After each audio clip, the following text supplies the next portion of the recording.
രോഗികളുടെ തോഴനായും ശബ്ദമില്ലാത്തവരുടെ ശബ്ദമായും എളിയവരോട് ചേർന്ന് നിന്ന് അവരുടെ ക്ഷേമത്തിനായി ഭരണഘടനാപരമായി തന്നെ താൻ സ്വീകരിച്ച ശക്തമായ മാറ്റമില്ലാത്ത നിലപാടുകളിൽ ഉറച്ചു നിന്ന് മരണത്തോളം വിശ്വസ്തത പുലർത്തിയ മഹാമനുഷ്യനായിരുന്നു ഫാദർ സ്റ്റാൻ സ്വാമി. അദ്ദേഹത്തിന്റെ തടവറ മരണം ലോകമെങ്ങുമുള്ള മനുഷ്യാവകാശ പ്രവർത്തകരുടെയും ജനാധിപത്യ വിശ്വാസികളുടെയും മനസ്സുകളിൽ നീറുന്ന വേദനയായി എന്നും നിലനിൽക്കുന്നു. അത് ഭാരത മനസാക്ഷിക്കുമേൽ മാറാ കളങ്കമായി തുടരും. ഇന്ന് ആ മഹാത്മാവിന്റെ 3ാം ചരമവാർഷിക ദിനമാണ്. നീതിക്കും സത്യത്തിനും വേണ്ടി ക്രൂശിക്കപ്പെട്ട ക്രിസ്തു 3ാം നാൾ ഉയർത്തു എങ്കിൽ സമാന ആശയങ്ങൾക്ക് വേണ്ടി സ്വജീവൻ നൽകേണ്ടി വന്ന ഫാദർ സ്റ്റാൻ സ്വാമിയുടെ നിത്യം പ്രചോദിപ്പിക്കുന്ന ഓർമ്മകളുടെ കൂദാശയായി രചിക്കപ്പെട്ടിട്ടുള്ള ഈ ഗ്രന്ഥത്തിലൂടെ തന്റെ 3ാം ചരമവാർഷിക ദിനത്തിൽ സ്റ്റാൻ സ്വാമിയും ഉയർത്തെഴുന്നേൽക്കുകയാണ് ഇന്നിവിടെ. ആ മഹാത്മാവിന്റെ സ്നേഹസ്മരണയ്ക്ക് മുമ്പിൽ ഹൃദയപുഷ്പങ്ങൾ സമർപ്പിച്ചുകൊണ്ട് അഡ്വക്കേറ്റ് സന്തോഷ് കണ്ടഞ്ചർ രചിച്ച് ഡൽഹിയിലെ മീഡിയ ഹൗസ് പ്രസാദനം ചെയ്ത സ്റ്റാൻ സ്വാമി അധസ്ഥിതരുടെ മിശിഹ എന്ന പുസ്തകം ഇവിടെ പ്രകാശനം ചെയ്യപ്പെടുന്നു. എല്ലാവർക്കും സ്വാഗതം. ആദ്യം ഈശ്വര പ്രാർത്ഥന. അതിനായി അഡ്വക്കേറ്റ് വിനീത നാരായണനെ ക്ഷണിക്കുന്നു. ലോകം മുഴുവൻ സുഖം പകരാനായി സ്നേഹദീപമേ മിഴി തുറക്കൂ, കദന നിവാരണ കനിവിന്നുറവേ, കാട്ടിൻ നടുവിൽ വഴിതെളിക്കൂ. ലോകം മുഴുവൻ സുഖം പകരാനായി സ്നേഹദീപമേ മിഴി തുറക്കൂ. അക്ഷരനഗരിയുടെ സാംസ്കാരിക കളിത്തൊട്ടിലായ കോട്ടയം പബ്ലിക് ലൈബ്രറിയുടെ ശക്തനായ അമരക്കാരനും കോട്ടയത്തിന്റെ സാമൂഹ്യ സാംസ്കാരിക മേഖലകളിൽ നിറഞ്ഞു നിൽക്കുന്ന മഹത് വ്യക്തിത്വവുമായ ആദരണീയനായ ശ്രീ എബ്രഹാം ടീച്ചറെ അധ്യക്ഷ പ്രസംഗത്തിനായി ക്ഷണിക്കുന്നു. ഇന്നത്തെ പുസ്തക പ്രകാശന ചടങ്ങ് കോട്ടയം പബ്ലിക് ലൈബ്രറിയിൽ വെച്ച് നടത്തുന്നത് ആവശ്യമായി വന്ന ഇതിൻ്റെ പുസ്തകത്തിൻ്റെ രചയിതാവ് അഡ്വക്കേറ്റ് സന്തോഷ് കണ്ടഞ്ചർ ഇന്ന് ഈ യോഗം ഉദ്ഘാടനം ചെയ്യുന്ന ഏത് സമയവും ഇവിടെ എത്തും എന്ന് പ്രതീക്ഷിക്കുന്ന നമ്മുടെ തിരുവഞ്ചൂർ രാധാകൃഷ്ണൻ എം.എൽ.എ,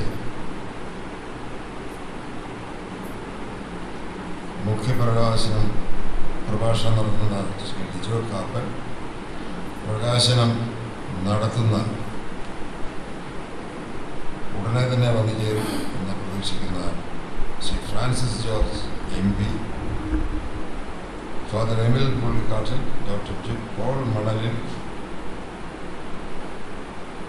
ജോസഫ് പുതുശ്ശേരി, ശ്രീമതി റീബ വർക്കി,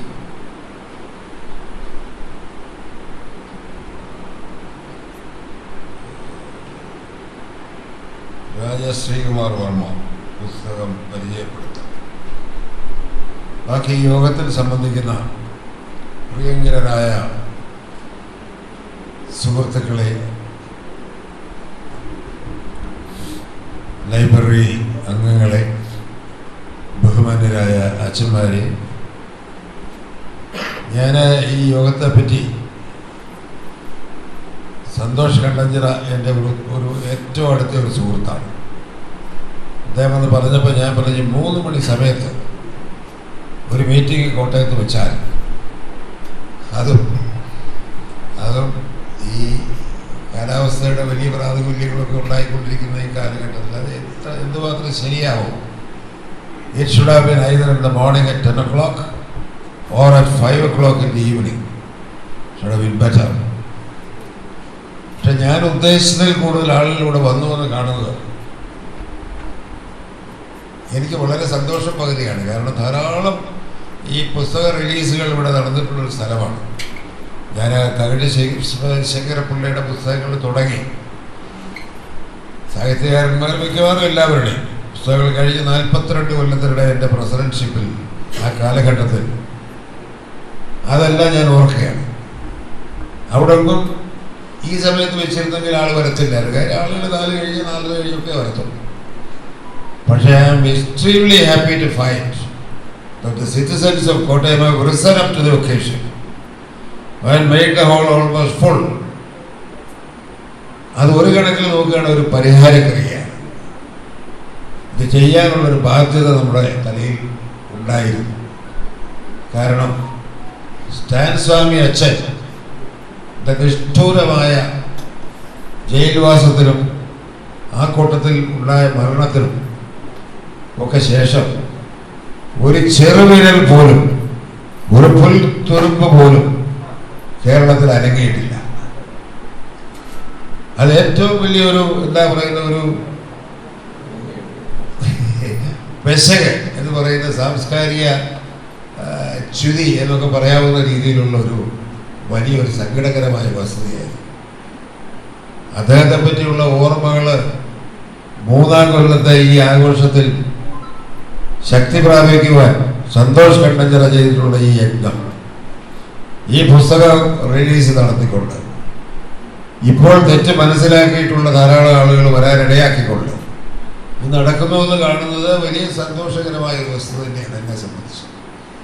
കാരണം ഒരു ജസ്യൂട്ട് പുരോഹിതൻ മദ്രാസ് സംസ്ഥാനത്ത് ജനിച്ച് നല്ല വിദ്യാഭ്യാസവും കഴിഞ്ഞ് സമൂഹത്തിൻ്റെ നന്മയ്ക്ക് വേണ്ടി പ്രവർത്തിക്കുന്നത് കൂടാതെ പാർശ്വവൽക്കരിക്കപ്പെട്ട ഒരു ജനതയുടെ പേർക്ക്, അതും ഇന്ത്യയുടെ ഒരു ഭാഗം, മലയാളികളായ നമ്മൾ എത്ര പേര് കണ്ടിട്ടുണ്ടെന്ന് എനിക്കറിയാൻ പാടില്ല ഇവിടെ ഇരിക്കുന്നത്. ഞാൻ കണ്ടിട്ടുണ്ട്. ദണ്ഡകാരണ്യ എന്ന് നമ്മൾ രാമായണത്തിൽ കേട്ടിട്ടുള്ള ആ സ്ഥലം ഉൾപ്പെടുന്നതാണ് ഈ പറഞ്ഞ ബസ്തർ ജില്ലയും ജാർഖണ്ഡും ഒറീസയുടെ ഒരു ഭാഗം. അവിടെ സൂര്യരശ്മി കടന്നു ചെല്ലുന്ന പ്രശ്നമില്ല. Thick forest spreading across miles. അതിനകത്തൂടെ വല്ലപ്പോഴും ഒരു ബസ് കയറി ഈ മധ്യപ്രദേശ് പല സ്ഥലങ്ങളിൽ നിന്ന് ബസ്താര ജില്ലയിലേക്കുള്ള ബസ്സിലൊക്കെ ഞാൻ പോയിട്ടുണ്ട്. അതുകൊണ്ട് ഞാൻ കണ്ട കാര്യം പറയാം. വയനാടില്ല എന്ന് പറയുന്ന വലിയ മൈൻ, ഇന്ത്യയിലെ ഏറ്റവും വലിയ മൈൻ, അത് ജാപ്പനീസ് കപ്പലുകൾ വന്ന് വിശാഖപട്ടണം തുറമുഖത്ത് കിടന്ന് ഞായറാഴ്ച ഇവിടുത്തെ ഈ മണ്ണ് മാന്തിക്കൊണ്ട് പോവുക. കാര്യം അതിന് 60% ഇരുമ്പാണെന്നാണ് പറയുന്നത്. മണ്ണല്ല, അയണോർ, സോളിഡ് അയൺ. ഇത് മുഴുവൻ ജപ്പാൻ കപ്പലുകൾ ഇവിടുന്ന് കൊണ്ടുപോവുക. കഥയറിയാതെ മുഴുവൻ ഇത് എക്സ്പോർട്ട് ചെയ്തൊരു കാലമുണ്ടായിരുന്നു. ആ കാലഘട്ടത്തിൽ ഇന്ത്യയുടെ വിഭവശേഷി ധാരാളമായി ശോഷിപ്പിക്കുന്ന രീതിയിൽ ജപ്പാൻകാർ കച്ചവടം ചെയ്ത് വിജയിച്ചു. അതിനുശേഷം ഉണ്ടായത് എന്താണെന്ന് ചോദിച്ചാൽ corporate giants sensing this great opportunity decide to come down. അവരിത് മുഴുവനും നിക്ഷേപങ്ങളെ മുഴുവൻ സ്വന്തമാക്കാൻ, അതിപ്പോൾ അദാനി അംബാനി എന്നൊക്കെ ഞാൻ പറഞ്ഞു കഴിഞ്ഞാൽ ഞാനിപ്പോൾ അവർക്കൊന്നും എതിരല്ല. പക്ഷെ അവര് ഒരു പ്രയാസവും കൂടാതെ രാഷ്ട്രീയ സ്വാധീനം, നമ്മുടെ വിശിഷ്ടാതിഥി ഫ്രാൻസിസ് ജോർജ് MP 142 വർഷം പഴക്കമുള്ള കോട്ടയം പബ്ലിക് ലൈബ്രറിയിലേക്ക് ആഗതനായിരിക്കുകയാണ്. അദ്ദേഹത്തെ ഞാൻ ഹൃദയംഗമായി സ്വാഗതം ചെയ്യുന്നു. Please. I am going to my residential address, which including I am just awaiting your arrival. അപ്പം അങ്ങനെ വയനാടില്ല മേടിച്ചും മറ്റു കാര്യങ്ങളും എല്ലാം കൂടി ജപ്പാൻകാർ ഉപയോഗിച്ചതിന് പകരം അദാനി അംബാനി സെറ്റപ്പിൽ പെടുന്ന അതേ രീതിയിലുള്ള ധാരാളം പേര് ഈ multi millionaires many times made over ശതകോടീശ്വരന്മാർ, സഹസ്രകോടീശ്വരന്മാർ, ഇവർ ഇന്ത്യയുടെ വിഭവശേഷി മുഴുവൻ ചോർത്തിക്കൊണ്ട് ധനാഢ്യന്മാരായി പോകുന്നതിനെ അംഗീകരിച്ചു കൊടുക്കുന്ന ഗവൺമെൻറ്റുമുണ്ട്. Government കൺസെൻറ്റഡ് operation. അപ്പോൾ അതിൽ മുമ്പുണ്ടായിരുന്ന ശതകോടീശ്വരന്മാർ ഒരുപാടൊരു വ്യത്യാസം എന്താണെന്ന് വെച്ചാൽ മുമ്പുണ്ടായിരുന്നത് നമ്മൾ കേട്ടിട്ടുള്ള ടാറ്റ ബിർള അവർ ഒരുപാട് നല്ല കാര്യങ്ങൾ ചെയ്തവരാണ്. ടാറ്റയുടെ ഫണ്ടമെന്റൽ റിസർച്ച് എന്തെല്ലാം കാര്യങ്ങൾ അവർ ഇന്ത്യക്ക് വേണ്ടി ചെയ്തിട്ടുണ്ട്. ബിർള എന്ന ഒരിക്കലെ മഹാത്മജിയുമായിട്ട് നല്ല മോഹൻദാസ് കരംചന്ദ് ഗാന്ധിയുമായിട്ട് നല്ല ബന്ധം പുലർത്തിയിരുന്ന ആൾക്കാരാണ്. അവരിൽ നിന്ന് ഒരുപാട് നല്ല കാര്യങ്ങൾ ഇന്ത്യക്ക് ലഭിച്ചിട്ടുണ്ട്. ഇപ്പം അതൊന്നുമില്ല. ഇപ്പം പൈസ അതെങ്ങനെ ഉണ്ടാക്കാം, എത്ര ശീഘ്രമായി ഉണ്ടാക്കാം. ലോകത്തിലെ വൻപന്മാരായിട്ടുള്ള കോടീശ്വരന്മാരുടെ ആ ലിസ്റ്റില് ആദ്യത്തെ 10-നകത്ത് കയറാൻ എന്നാ പണി എന്നുള്ള നിലയിൽ ചെയ്തുകൊണ്ടിരിക്കുകയാണ്. അപ്പൊ ഇങ്ങനെ ഇരിക്കുന്നവരുടെ കയ്യിലേക്ക് പോയിരിക്കുന്ന സ്ഥലം എന്ന് പറയുന്നത് ഞാൻ മുമ്പ് പറഞ്ഞിട്ടുള്ള വലിയ ദണ്ഡകാരണ്യ എന്ന് പറയുന്ന ആ കാട്ട്, കൊടുങ്കാട്, പകൽ സൂര്യരശ്മി കടന്നു ചെല്ലാത്ത സ്ഥലം, അവിടെ ഉള്ള വിഭവശേഷി മുഴുവൻ പോയി കവർന്നെടുക്കാനുള്ള മാർഗം അവിടുത്തെ ആദിവാസികളെ അവിടെ തുരത്തുക. ലോകാരംഭം മുതൽ അവിടെ ജീവിച്ചു വന്നിട്ടുള്ള പാർശ്വവൽക്കരിക്കപ്പെട്ട ഒരു വലിയ സമൂഹത്തെ അവർ താമസിക്കുന്ന സ്ഥലത്തു നിന്നും അവരെ ഡിസ്പ്ലേസിംഗ് ദം വിത്ത് അബ്സല്യൂട്ട് കണ്ടംപ്റ്റ്, അങ്ങനെയുള്ള രീതിയിൽ അവരെ നശിപ്പിക്കാനുള്ളൊരു ശ്രമത്തിനെതിരെ സോളിഡായിട്ട് ഫൈറ്റ് ചെയ്തയാളാണ് സ്റ്റാൻ സാമി. സ്റ്റാൻ സാമി അച്ഛൻ ഒരു ജെസ്യൂട്ട് പാതിരിയായിരുന്നു. ജെസ്യൂട്ടുകൾ വലിയ വീറുള്ള പ്രവർത്തന രംഗം ഏതായാലും വിദ്യാഭ്യാസ രംഗം പ്രത്യേകിച്ച് അതിശക്തമായ പ്രവർത്തനങ്ങൾ ലോകത്തിന് കാഴ്ചപ്പെട്ടിട്ടുള്ള ആൾക്കാരാണ്. സ്റ്റാൻ സാമി അച്ഛൻ ഒട്ടും കുറവല്ലായിരുന്നു. അദ്ദേഹം പീഡനങ്ങൾ പല രീതിയിൽ നമുക്ക് നടന്നിട്ടുണ്ട്. റോമിൽ ചെല്ലുകയാണെങ്കിൽ ഭൂഗർഭത്തിൽ കാറ്റക്കോംസ് എന്ന് പറയുന്നത്, അത് പ്രിസില്ലാസ് കാറ്റക്കോംബ് ഞാൻ 2 പ്രാവശ്യം കണ്ടിട്ടുണ്ട്. അത് മൈലുകളോളം, ഇവിടെ തിരുനക്കര മൈതാനം വരെയുള്ള സ്ഥലം വരെ ഇങ്ങനെ ഗുഹകളായിട്ട് കിടക്കുകയാണ്. അതിനകത്ത് മനുഷ്യൻ ജീവിക്കുകയും ചെയ്തിട്ടുണ്ട്, പ്രാർത്ഥിക്കുകയും ചെയ്തിട്ടുണ്ട്, ഭക്ഷണം കഴിക്കുകയും ചെയ്തിട്ടുണ്ട്, ഉറങ്ങുകയും ചെയ്തിട്ടുണ്ട്, വിവാഹങ്ങൾ നടത്തിയിട്ടുണ്ട്, എല്ലാം ചെയ്തിട്ടുണ്ട്. അത് വാസ്തവത്തിൽ ചെന്ന് കാണണം. ഏതാണ്ട് ഒരു 10-300 കൊല്ലത്തോളം മനുഷ്യന് ഭൂമിക്കടിയിൽ താമസിച്ച് പീഡനങ്ങൾ ഏറ്റുള്ള കാലം. നീറോയുടെയും ഡയോക്ലീസിൻ്റെയും ഒക്കെ കാലത്താണ് ആ സംഭവം നടക്കുന്നത്.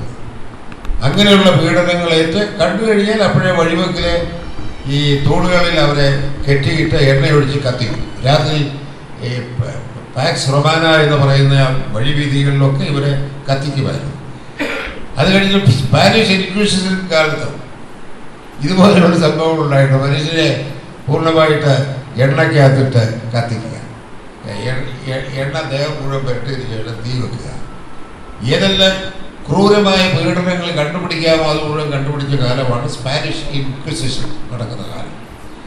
ഇങ്ങനെയുള്ള പീഡനങ്ങൾ അനുഭവിച്ചിട്ടുണ്ടെങ്കിലും ഇന്ത്യയിൽ ഒരു പുരോഹിതനെ വരെ ഈ രീതിയിൽ ചെയ്തിട്ട് എന്താണ് ഇതിൻ്റെ റിയാക്ഷൻ ഉണ്ടായത്? ഒരു റിയാക്ഷൻ ഉണ്ടായില്ല. ഞാൻ സന്തോഷ് കണ്ണന്തിരെ ഏറ്റവും ആത്മാർത്ഥമായിട്ട് അനുമോദിക്കുന്നത് ഇതിനൊരു മാറ്റം ഉണ്ടാക്കത്തക്ക രീതിയിൽ, മനുഷ്യ മനസാക്ഷിയെ പിടിച്ച് കുലുക്കത്തക്ക രീതിയിൽ 3 കൊല്ലം കഴിഞ്ഞിട്ടാണെങ്കിലും സ്റ്റാൻ സാമി എന്നുള്ള അച്ഛൻ ഈ പാർശ്വവൽക്കരിക്കപ്പെട്ട സമൂഹത്തിൻ്റെയും ജനതയുടെയും രക്ഷയ്ക്കായി ആ കാലത്ത് പ്രവർത്തിച്ചു എന്നത് recognizing even though at this late hours. അതുകൊണ്ട് അതുപോലുള്ള ആളുകൾ, പ്രത്യേകിച്ച് നമ്മുടെ ആദിവാസികളും അതുപോലെ തിരസ്കരിക്കപ്പെട്ട ജനതയും ജീവിക്കുന്ന സ്ഥലങ്ങളിൽ ആരെങ്കിലും മനുഷ്യകാരുണ്യപരമായിട്ടുള്ള പ്രവർത്തനങ്ങൾ നടത്തുമ്പോൾ അതിനെ എൻകറേജ് ചെയ്യുന്നതിന് പകരം അവരെ പിടിച്ച് ജയിലിൽ തുറക്കിലടക്കുക, അതിനുശേഷം അവിടെ കിടന്ന് മരിച്ചിട്ട് ഒരു രീതിയിലുള്ള ഒരു ബഹുമാനവും ലഭിക്കാത്ത രീതിയിൽ വിസ്മരിക്കപ്പെടുക, അതിനൊരു മാറ്റം ഉണ്ടായി കാണുന്നതിൽ വലിയ സന്തോഷമുണ്ട്. ഞാൻ ഈ പുസ്തകം ഇനി ധാരാളമായി ഇതുപോലെ സ്ഥിരമായി എഴുതിക്കൊണ്ടിരിക്കുന്ന ആളാണ്. ധാരാളമായി പുസ്തകങ്ങൾ ഇതുപോലുള്ള എഴുതട്ടെ. അതിൽ കോട്ടയം പബ്ലിക് ലൈബ്രറി ഈ 2 ലക്ഷം പുസ്തകങ്ങൾ 2.5 ലക്ഷം പുസ്തകങ്ങൾ സൂക്ഷിക്കുന്ന കോട്ടയം പബ്ലിക് ലൈബ്രറി അങ്ങനെയുള്ള ഒരു പുസ്തക പ്രകാശനം നടത്തുവാൻ ലൈബ്രറിക്ക് കഴിഞ്ഞതിൽ ഉള്ള സന്തോഷം അറിയിക്കുന്നു. അതിന് ഞാൻ എല്ലാ രീതിയിലും 5000-ഓളം അംഗങ്ങളുടെ പേരിൽ ഞാൻ സന്തോഷ് കണ്ണന്തരയ്ക്ക് എൻ്റെ അനുമോദനങ്ങൾ അർപ്പിച്ചുകൊണ്ട് എൻ്റെ വാക്കുകൾ.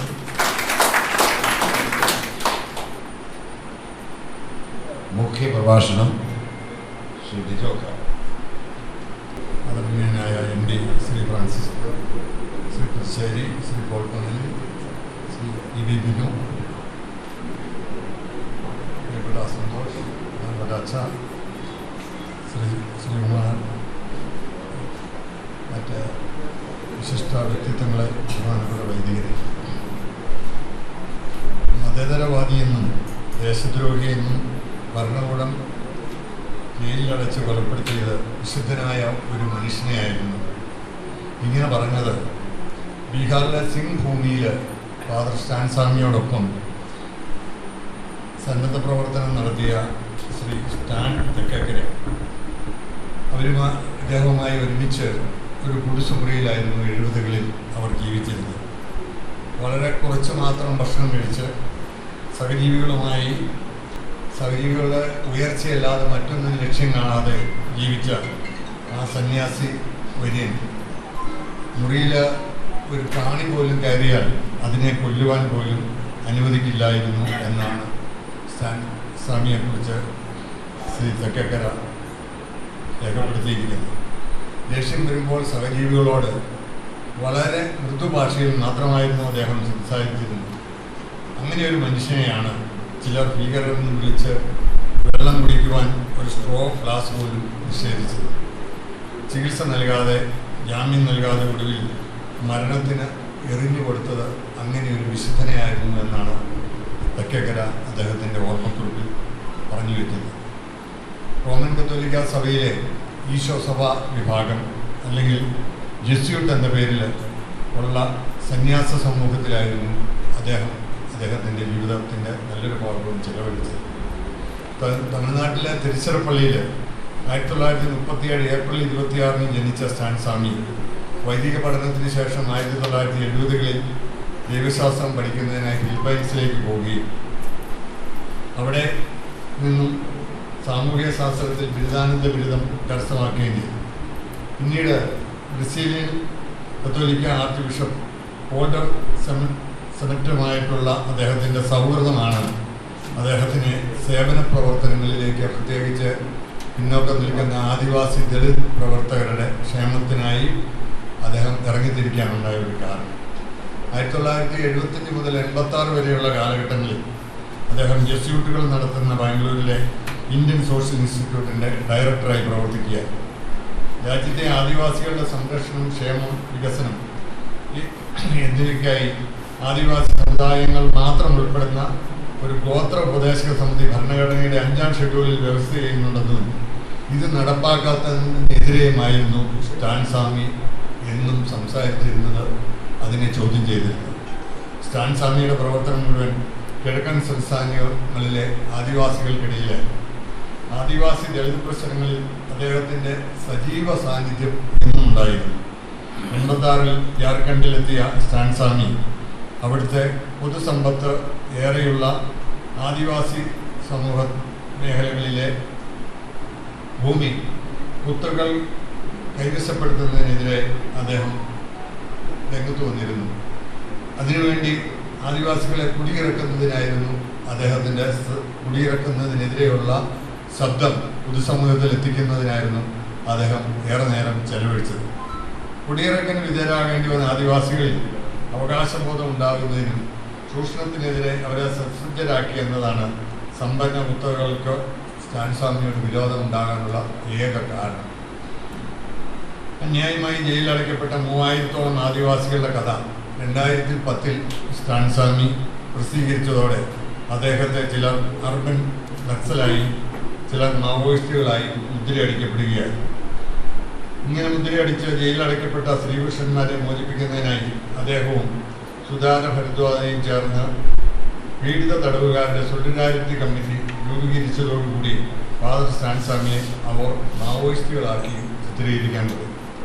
1818 ജനുവരി 1-ന് മഹാരാഷ്ട്രയിലെ പൂനെ ഭീമാ കോർഗോവിൽ മേൽജാതിക്കാരായ പേഷ്വാമാരെ മഹർ വിഭാഗക്കാരായ ദളിത ദളിത് സൈനികർ കൂടി ചേർന്ന് നടത്തിയ യുദ്ധവിജയത്തിൻ്റെ ആഘോഷത്തിനായി 2017 ഡിസംബർ 31 പൂന സിറ്റിയിലെ ബെനിവാഡ കോട്ടയിൽ ഒരു വലിയ ആഘോഷം നടന്നിരുന്നു. ഈ പരിപാടി സ്റ്റാൻ സ്വാമി പങ്കെടുത്തില്ലെന്ന് മാത്രമല്ല, അതിൻ്റെ സംഘാടക സമിതിയിൽ അദ്ദേഹം അംഗം പോലും ആയിരുന്നില്ല. 250ഓളം ഇടത് അംബേദ്കർ ക്രിസ്തു സന്നദ്ധ സംഘടനയുടെ സംയുക്ത ആഭിമുഖ്യത്തിലായിരുന്നു ആ പരിപാടി അവിടെ സംഘടിപ്പിച്ചത്. ആദിവാസികളുടെ പിന്നോക്ക വിഭാഗങ്ങളുടെ കരുത്ത് തെളിയിച്ച പരിപാടിയിൽ അസ്വസ്ഥരായ സവർണ സംഘപരിവാർ നടത്തിയ ഇടപെടൽ വലിയ സംഘർഷത്തിനിടയാക്കി. എന്നാൽ ഈ സംഘർഷത്തിൻ്റെ എല്ലാം പിന്നിൽ പരിപാടി സംഘടിപ്പിച്ചവരാരാണെന്ന് ആലോചിച്ച് പോലീസ് രാജ്യവ്യാപകമായി തെരച്ചിൽ നടത്തി 150ഓളം ആക്ടിവിസ്റ്റുകളെ അറസ്റ്റ് ചെയ്യുകയുണ്ടായി. ആദിവാസി, ദളിത് തുടങ്ങിയ പാർശ്വവൽക്കരിക്കപ്പെട്ടവരുടെ മനുഷ്യാവകാശങ്ങൾക്കായി നിരന്തരം പൊരുതുന്നവർ നാളെ ഭരണകൂടത്തിന് ഭീഷണിയാകും എന്ന് കരുതിയാവാം ഈ രംഗത്ത് പ്രവർത്തിച്ചിരുന്ന രാജ്യത്തെ പ്രധാനികളെയെല്ലാം NIA ഉപയോഗിച്ച് തെരഞ്ഞുപിടിച്ച് UP കുറ്റം ചുമത്തി ജയിലിലടക്കുകയുണ്ടായി. 2020 ഒക്ടോബർ 8 ഫാദർ സ്റ്റാൻ സ്വാമിയെ യെസു സോഷ്യൽ ആക്ഷൻ സെൻ്ററായ ബംഗയിൽ നിന്ന് NIA അറസ്റ്റ് ചെയ്തു. അറസ്റ്റിൽ രാജ്യവ്യാപകമായ പ്രതിഷേധമുണ്ടായെങ്കിൽ ഞാൻ ഉൾപ്പെടുന്ന കത്തോലിക്ക സമൂഹം അവരുടെ പ്രതിഷേധം വളരെ നേർത്തതായിരുന്നു എന്ന കുറ്റബോധത്തോടു കൂടിയാണ് ഞാൻ ഇപ്പോൾ ഇവിടെ നിൽക്കുന്നത്. ക്യാൻസർ, പാർക്കിൻസൺസ് രോഗങ്ങൾ അടുത്തവയായിരുന്നു അദ്ദേഹത്തിൻ്റെ അറസ്റ്റ് എന്നതിൽ നാം മറക്കരുത്. ഇന്ത്യയിൽ UAP ചുമത്തപ്പെടുത്തി അറസ്റ്റ് ചെയ്ത ഏറ്റവും പ്രായം ചെന്ന ആളും ഫാദർ സ്റ്റാൻ സ്വാമി തന്നെയാണ്. മെഡിക്കൽ കാരണങ്ങളിലുള്ള ഇടക്കാല ജാമ്യം പ്രത്യേക NIA കോടതി 2020 ഒക്ടോബർ 2 നിരസിക്കുകയുണ്ടായി. പാർക്കിൻസൺസ് രോഗം കാരണം ഗ്ലാസ് കയ്യിൽ പിടിക്കാൻ കഴിയാത്തതുകൊണ്ട് ഒരു സ്ട്രോയും സ്ലിപ്പറും ആവശ്യപ്പെട്ട 2020 നവംബർ 6 അദ്ദേഹം പ്രത്യേക കോടതിയിൽ അപേക്ഷ സമർപ്പിച്ചു. ആ അപേക്ഷയോട് പ്രതികരിക്കാൻ NIA കോടതി 20 ദിവസത്തെ സാവകാശം വരെ ചോദിച്ചു. അവസാനം നവംബർ 26 ഈ പറഞ്ഞ കാര്യങ്ങളൊന്നും തങ്ങളുടെ കയ്യിലില്ല എന്ന് NIA കോടതിയിൽ റിപ്പോർട്ട് നൽകിയത്. തൻ്റെ 83 വയസ്സ് പ്രായവും പാർക്കിൻസൺസ് രോഗവും ചൂണ്ടിക്കാട്ടി രണ്ടാമതും അദ്ദേഹം ജാമ്യത്തിനായി കോടതിയെ സമീപിച്ചു. സ്ട്രോ, അതുപോലെ സിപ്പർ, കമ്പിളി വസ്ത്രങ്ങൾ തുടങ്ങിയ ആവശ്യത്തിലും പെട്ടെന്ന് തീരുമാനമെടുക്കാതെ ജയിലധികൃതരോട് അഭിപ്രായം ചോദിച്ച് കോടതി ആ കേസും അവധിക്ക് വയ്ക്കുകയാണ് ഉണ്ടായത്. 2020 ഡിസംബർ 4 വീണ്ടും കോടതി കേസ് പരിഗണിച്ചു. ഒടുവിൽ അറസ്റ്റിലായി 50 ദിവസത്തിന് ശേഷമാണ് ജയിലധികൃതർ സ്റ്റാൻ സ്വാമിയെ മോചിപ്പിക്കാൻ ഒരുങ്ങുന്നത്. 2020 നവംബറിലെ ജാമ്യാപേക്ഷയിൽ പ്രത്യേക കോടതി 2021 മാർച്ച് 22 വീണ്ടും നിരസിച്ച് കേന്ദ്ര സർക്കാരിനെ പ്രതികരിക്കുന്ന NIA സ്റ്റാൻ സ്വാമിക്ക് ജാമ്യം കൊടുക്കുന്നതിനെ കോടതിയിൽ നിരസിക്കാമെന്ന് എതിർക്കുകയാണ് ഉണ്ടായത്. ഒടുവിൽ സ്റ്റാൻ സ്വാമിയുടെ അഭിഭാഷകൻ 2021 മെയ്യിൽ മുംബൈ കോടതിയിൽ സമീപിച്ച് മെയ് 28 15 ദിവസത്തേക്ക് അദ്ദേഹത്തെ ഒരു സ്വകാര്യ ആശുപത്രിയിൽ അഡ്മിറ്റാക്കുകയാണ്. അദ്ദേഹത്തിൻ്റെ സ്ഥിതി ഗുരുതരാവസ്ഥയിലാണെന്ന റിപ്പോർട്ടിന്മേൽ തുടർന്ന് കോടതി ഇങ്ങനെയൊരു തീരുമാനമെടുത്തു. 2021 ജൂലൈ 4 അദ്ദേഹത്തിൻ്റെ ആരോഗ്യം വളരെ മോശമായതിനാൽ ബോംബെയിലെ ഹോളി ഫാമിലി ആശുപത്രിയിൽ അദ്ദേഹത്തെ വെന്റിലേറ്റർ സഹായത്തിൽ അഡ്മിറ്റാക്കുകയാണ്. പിറ്റേന്ന് ജൂലൈ 5 അദ്ദേഹം, അതായത് ഇന്നേക്ക് 3 വർഷം മുമ്പ് നമ്മളെ വിട്ടുപിരിഞ്ഞു. അങ്ങനെ ഫാദർ സ്റ്റാൻ സ്വാമിയുടെ ജയിലിലെ ഇത് ഒരു കൊലപാതകമാണെന്ന് അന്ന് ശിവസേന നേതാവ് സഞ്ജയ് റാവത്ത് ആരോപിച്ചു. തുടർന്ന് സ്വാമി ഉത്കൃഷ്ടനായ വ്യക്തിയായിരുന്നുവെന്നും അദ്ദേഹത്തിൻ്റെ പ്രവർത്തനങ്ങളോട് ബഹുമാനം തോന്നുന്നുവെന്നും ബഹുമാനപ്പെട്ട മുംബൈ ഹൈക്കോടതി പറഞ്ഞത് വളരെ വിമർശനങ്ങൾക്കും ചർച്ചകൾക്കും ഇടവന്നിരുന്നു. മാവോയിസ്റ്റുകളുടെ കത്തുകൾ എന്ന നിലയിൽ പ്രചരിപ്പിച്ച 42ഓളം രേഖകൾ സ്റ്റാൻ സ്വാമിയുടെ ലാപ്ടോപ്പിൽ ഹാക്ക് ചെയ്ത് സ്ഥാപിച്ചതാണെന്ന് അമേരിക്കൻ ഫോറൻസിക് സ്ഥാപനമായ ആഴ്സണൽ കൺസൾട്ടിംഗ് പുറത്തുവിട്ടപ്പോൾ ലോകം മുഴുവൻ അതും ചർച്ചയ്ക്ക് വിധേയമായി. ഇപ്രകാരം ഹാക്ക് ചെയ്ത രേഖകളുടെ അടിസ്ഥാനത്തിലാണ് NIA കോടതി ഫാദർ സ്റ്റാൻ സ്വാമിയെ ഒരു കുറ്റക്കാരനായി ചിത്രീകരിച്ചതെന്നുള്ളതും നമ്മൾ ഇത്തരണത്തിൽ ഓർമ്മിക്കേണ്ടതുണ്ട്. അങ്ങനെ അവസാന നാൾ വരെയും പാവപ്പെട്ടവർക്കും നീതിക്കും സ്വത്തിനും വേണ്ടി പൊരുതുകയും ഫാദർ സ്റ്റാൻസ്വാമി ജീവിതം കൊണ്ട് രക്തസാക്ഷിത്വം കൊണ്ട് ക്രിസ്തുവിൻ്റെ കുരിശിൻ്റെ ഒരു പിന്തുടർച്ച അവകാശിയായി നമ്മളെ വിട്ടുപിരിയുകയാണ്. ഇക്കാര്യത്തിൽ ഇത് നമ്മുടെ മലയാളികളെ അറിയിക്കുവാൻ ശ്രീ സന്തോഷ് എടുത്ത ഈ ശ്രമത്തെ ഈ അവസരത്തിൽ ഞാൻ പ്രത്യേകം അഭിനന്ദിക്കുന്നു. അദ്ദേഹത്തിൻ്റെ ഈ പുസ്തക പ്രകാശന ചടങ്ങിൽ പങ്കെടുക്കുവാൻ അവസരം കിട്ടിയതിനും അദ്ദേഹം എഴുതിയിരിക്കുന്ന ഈ പുസ്തകം കൂടുതൽ ആളുകളിലേക്ക് എത്തുകയും ഫാദർ സ്റ്റാൻസ്വാമിയെ കഴിഞ്ഞ കാലങ്ങളിൽ നമ്മൾ മനസ്സിലാക്കിയിരുന്നില്ലെങ്കിൽ ഇനിയുള്ള കാലങ്ങളിൽ മനസ്സിലാക്കുവാൻ ഈ പുസ്തകം വായനയിലൂടെ നമുക്ക് കഴിയട്ടെ എന്ന് ഞാൻ പ്രത്യേകം ആഗ്രഹിക്കുന്നു. അതോടൊപ്പം തന്നെ ഈ പുസ്തകം പ്രകാശനം ചെയ്യുവാൻ തിരഞ്ഞെടുത്തതും പുസ്തകം കൈമാറുന്ന ആളുകളെ കുറിച്ചും കൂടി പറഞ്ഞുകൊണ്ട് ഞാനൊന്ന് അവസാനിപ്പിക്കാം. ഞങ്ങൾ കോട്ടയത്തെ കോഫി ഹൗസ് സൗഹൃദം എപ്പോഴും പറയാറുള്ളത്, സുരേഷ് കുറുപ്പിനെ കുറിച്ച് പറയാറുള്ളത്, അദ്ദേഹത്തിന് അസംബ്ലിയിലാണെങ്കിലും പാർലമെൻറ്റിലാണെങ്കിലും കിട്ടുന്ന ശമ്പളം പുസ്തകം വാങ്ങിച്ച് കഴിഞ്ഞ് ബാക്കി വല്ലതും ഉണ്ടെങ്കിൽ അദ്ദേഹം വസ്ത്രം കൂടെ വാങ്ങിക്കും. മക്കൾക്കുള്ള ഭക്ഷണത്തിനുള്ള പണം അദ്ദേഹത്തിൻ്റെ ഭാര്യ സാവിത്രി ശബ്ദത്തിൻ്റെ ശമ്പളത്തിൽ നിന്നാണ് കിട്ടുന്നത്. അങ്ങനെയുള്ള ഒരാളെ ഈ പുസ്തകം കൈമാറാനായിട്ടും അതുപോലെ തന്നെ ഇന്ത്യൻ പാർലമെൻറ്റിലെ ആണെങ്കിലും മൂവാറ്റുപുഴ പ്രദേശത്തെയും ഒക്കെ ലൈബ്രറികളിൽ ഏറ്റവും കൂടുതൽ വായനക്കാരനായി കാണുന്ന നമ്മുടെ പ്രിയപ്പെട്ട MP ആ പുസ്തകം കൈമാറുവാനായിട്ട് തിരഞ്ഞെടുത്തതും ഏറ്റവും ഔചിത്യമായി. എന്തായാലും അവർ ഈ സമ്മേളനത്തിൽ വന്ന് ഈ ചടങ്ങ് ധന്യമാക്കുവാൻ അവർ കാണിച്ച നല്ല മനസ്സിന് കോട്ടയംകാരുടെ പേരിൽ പ്രത്യേകം നന്ദിയും സന്തോഷവും പ്രകടിപ്പിച്ചുകൊണ്ട് നിർത്തുന്നു. നന്ദി. Thank you sir. കോട്ടയംകാരുടെ ഹൃദയമിടിപ്പുകൾ തൊട്ടറിയുന്ന നാടിന്റെ വികസന പാതയിൽ പ്രകാശത്തിന്റെ നറുവെളിച്ചം വിതറിയ മുൻ മന്ത്രിയും സങ്കുചിത രാഷ്ട്രീയ ചിന്തകൾക്ക് അതീതമായ സ്നേഹ സൗമ്യതകളുടെയും വിനയത്തിന്റെയും ആദരണീയ മാതൃകയായ ശ്രീ തിരുവഞ്ചൂർ രാധാകൃഷ്ണൻ MLA അവരെ ഉദ്ഘാടനം ചെയ്യുന്നതിനായി ക്ഷണിച്ചുകൊള്ളുന്നു.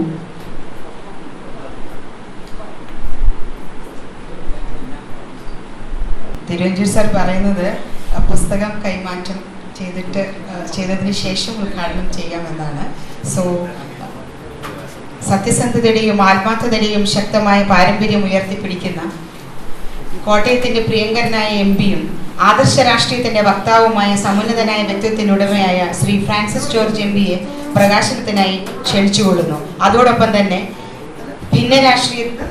ഭിന്നരാഷ്ട്രീയത്തിൻ്റെയും സങ്കുചിത ചിന്താഗതികൾക്ക് അതീതമായി കോട്ടയത്തിൻ്റെ രാഷ്ട്രീയ, കലാ, സാംസ്കാരിക, സാമൂഹ്യ മേഖലകളിൽ നിറഞ്ഞു നിൽക്കുന്ന സൗമ്യ സാന്നിധ്യമായ കോട്ടയംകാരുടെ സ്വകാര്യ അഹങ്കാരമായ ശ്രീ സുരേഷ് കുറുപ്പ് ex-MBA പുസ്തകം ഏറ്റുവാങ്ങാൻ ക്ഷണിച്ചുകൊള്ളുന്നു.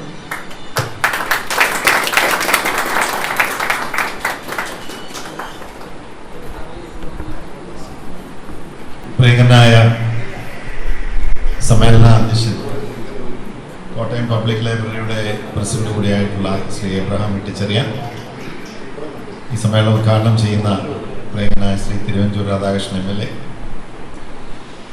ഈ പുസ്തകം ഏറ്റുവാങ്ങിയ ഏറെ പ്രിയപ്പെട്ട എൻ്റെ മുൻഗാമി കൂടിയായ പാർലമെൻറ്റിൽ പഴയ സഹപ്രവർത്തകനൊക്കെ ആയിരുന്ന ശ്രീ സുരേഷ് കുറുപ്പ് ex-MP, ശ്രീ പ്രിയപ്പെട്ട ശ്രീ ലിജോ കാപ്പൻ, പ്രിയപ്പെട്ട രാജാ ശ്രീകുമാർ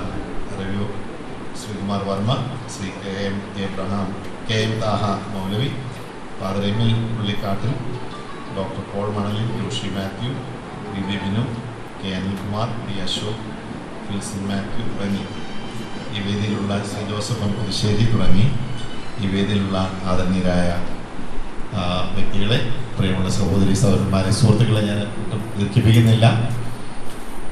ഫാദർ സ്റ്റാൻസ്വാമി SJ-യുടെ ജീവചരിത്രം എന്ന് പറയാൻ കഴിയില്ല.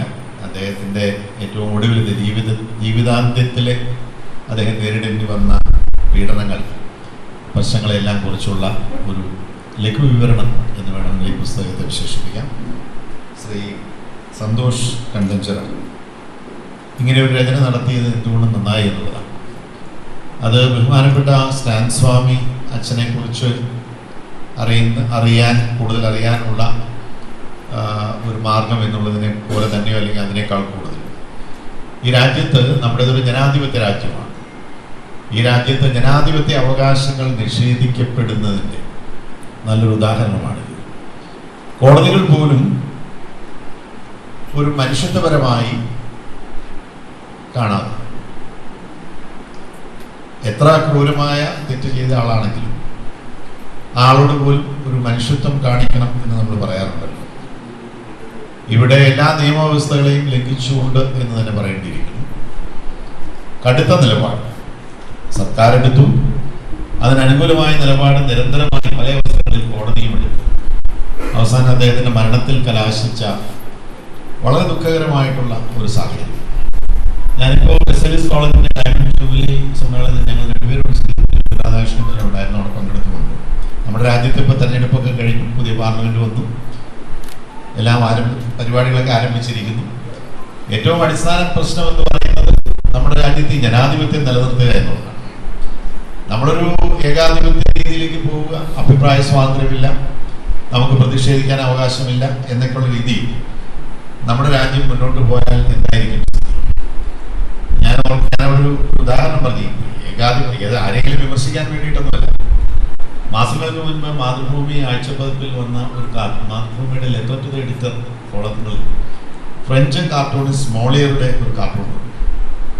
അതിൽ സൈബീരിയയിലെ തടവറയിൽ കിടക്കുന്ന ഡോക്ടർ ഷിവാഗോ എഴുതിയ ബോറിസ് പാസ്റ്റർനാക്ക്. അതിൽ പ്രത്യേകം പറയുന്നത് ബോറിസ് പസ്തർനാക്ക് എന്നാണ് പ്രൊനൗൺസ് ചെയ്യുന്ന അദ്ദേഹത്തിന്റെ പേര്. അപ്പൊ അദ്ദേഹത്തിന്റെ സഹതടവുകാർ രണ്ടുപേരും കൂടി ഇരുന്ന് ഒരു മരം മുറിക്കാണ്, വലിയ മരം. രണ്ടുപേരുടെയും കാലിൽ നീണ്ട ചങ്ങലയുടെ അറ്റത്തൊരു ഗോളം ഓടിപ്പോകാതിരിക്കാനുള്ള അങ്ങനെ ബന്ധിക്കപ്പെട്ട് ഇരിക്കുകയാണ്. ഈ സഹതടവുകാരൻ ഇദ്ദേഹത്തോട് ചോദിച്ചു, എന്തായിരുന്നു താങ്കളുടെ കുറ്റം? I got convicted for murder, what was your crime എന്ന് ചോദിക്കുക. അപ്പൊ ബോറിസ് പാസ്റ്റർനാക്ക് പറഞ്ഞു, I got the Nobel prize in literature. ഇവിടെ തെറ്റുണ്ടായിരുന്നു, വേറെ തെറ്റൊന്നും സംഭവിച്ചിട്ടില്ല. സാഹിത്യത്തിനുള്ള നോബൽ സമ്മാനം നേടി, അത് ഭരണകർത്താക്കൾക്ക് ഇഷ്ടപ്പെട്ടില്ല, അതിന്റെ പേരിൽ എന്നെ തടവിലാക്കി. ഇതുള്ളതിനപ്പുറം ഒന്നും സംഭവിച്ചിട്ടില്ല എന്നാണ് അദ്ദേഹം പറഞ്ഞത്. ഏതാണ്ട് അതുപോലെയാണ് ഈ സ്റ്റാൻ സ്വാമിയുടെ കാര്യം. അദ്ദേഹം എന്ത് തെറ്റാണ് ചെയ്യുന്നത്? നമുക്കറിയാൻ കഴിഞ്ഞിടത്തോളം, മനസ്സിലാക്കാൻ കഴിഞ്ഞിടത്തോളം അദ്ദേഹം നമ്മുടെ സമൂഹത്തിൽ, നമ്മുടെ രാജ്യത്ത് ഏറ്റവും അധസ്ഥിതരായിട്ടുള്ള വിഭാഗം ഈ ആദിവാസി സമൂഹം, അവരുടെ ഉന്നമനത്തിന് വേണ്ടി, അവരുടെ അവകാശങ്ങൾക്ക് വേണ്ടി ചില പ്രക്ഷോഭങ്ങളിലും സമരങ്ങളിലൊക്കെ അദ്ദേഹം പങ്കെടുത്തിട്ടുണ്ട് എന്നുള്ളതിനപ്പുറം ഈ രാജ്യത്ത് എന്തെങ്കിലും വ്യവസ്ഥിതി അട്ടിമറിക്കാനോ അതല്ലെങ്കിൽ മറ്റേതെങ്കിലും തരത്തിലുള്ള വിധ്വംസക പ്രവർത്തനം നടത്താനോ ഒന്നും അദ്ദേഹം പോയതായിട്ട് നമ്മുടെ ആരുടെ അറിവില്ല. സർക്കാർ പലതും പറയുന്നുണ്ട്, പക്ഷെ വ്യക്തമായ തെളിവോടുകൂടി അങ്ങനെ ഒന്നും സംഭവിച്ചു എന്ന് പറയത്തക്ക രീതിയിലുള്ള ഒരു ഇടപെടലും അദ്ദേഹം നടത്തിയതായിട്ട് ഇതുവരെ നമ്മുടെ ആരുടെ ശ്രദ്ധയിൽ വന്നിട്ടില്ല, മാധ്യമങ്ങളുടെ ശ്രദ്ധയിൽ വന്നിട്ടില്ല. ആദിവാസി സമൂഹങ്ങൾ എന്ന് പറയുമ്പോൾ നമ്മുടെ നാട്ടിൽ തന്നെ അറിയാം. പ്രത്യേകിച്ച് ഞാൻ വളരെ ദാരുണമായ സാഹചര്യങ്ങൾ കണ്ടത് ഈ നമ്മുടെ ഒറീസയിലെ കണ്ടമാൽ ജില്ലയിൽ അന്ന് അവിടെ അക്രമ സംഭവങ്ങൾ ഉണ്ടായപ്പോൾ അവിടെ ചെന്നപ്പോഴാണ്. ആദിവാസി സഹോദരങ്ങൾ ഉപയോഗിച്ചാണ് അവിടെ അക്രമങ്ങൾ നടത്തിയത്. അവരുടെ സാഹചര്യങ്ങൾ കണ്ടാൽ നമുക്ക് വിശ്വസിക്കാൻ കഴിയില്ല. അവര് എത്ര ദാരുണമായ ഒരു ജീവിത സാഹചര്യമാണ്. ഒരു മുഷിഞ്ഞ ഒരു തോർത്തെടുക്കുന്നു, ഒരു മുഷിഞ്ഞ ഒരു തോർത്ത് തോളത്തിടുന്നു, ഇനി മണ്ണൊക്കെ കൊരാൻ ഉപയോഗിക്കുന്ന ഒരു തുമ്പ പോലത്തെ മണ്ണ് കോരി അവർ തോളത്ത് വിട്ടിങ്ങനെ റോഡിലൂടെ നടന്നു പോകുന്ന അവരെ കാണാം. അപ്പൊ അവരുടെ ഭക്ഷണം എന്ന് പറഞ്ഞാൽ അവര് ഈ നെല്ല് കൃഷി ചെയ്യുന്ന സമയത്ത് അവരുടെ ജന്മിമാർ കൊടുക്കുന്ന, കൂലിയായി കൊടുക്കുന്ന കുറച്ച് നെല്ല് കിട്ടും. ആ സീസൺ കഴിഞ്ഞാൽ പിന്നെ മാങ്ങയാണ് അവർക്ക് കഴിക്കാനുള്ളത്. അവിടെ ഇഷ്ടംപോലെ മാവുണ്ട്, മാങ്ങ കഴിക്കും. അതും കഴിഞ്ഞാൽ പിന്നെ മാങ്ങയുടെ അണ്ടി ഉണ്ടല്ലോ, മാങ്ങ അണ്ടി, അത് ഉണക്കി പൊടിച്ച് അത് കുറുക്കി അതാണ് അവർ കഴിക്കുന്നത്. അങ്ങനെ അവർക്കൊന്നുമില്ല. അത്ര ദാരുണമായ സാഹചര്യത്തിലാണ് ഈ ആദിവാസി സഹോദരങ്ങൾ ജീവിക്കുന്നത്. നമ്മുടെ ഇവിടെയൊക്കെ ഒട്ടേറെ പദ്ധതികളും പരിപാടികളൊക്കെ ഉണ്ടെങ്കിൽ ഇന്നും അവരുടെ സാഹചര്യങ്ങൾ നമുക്കറിയാം.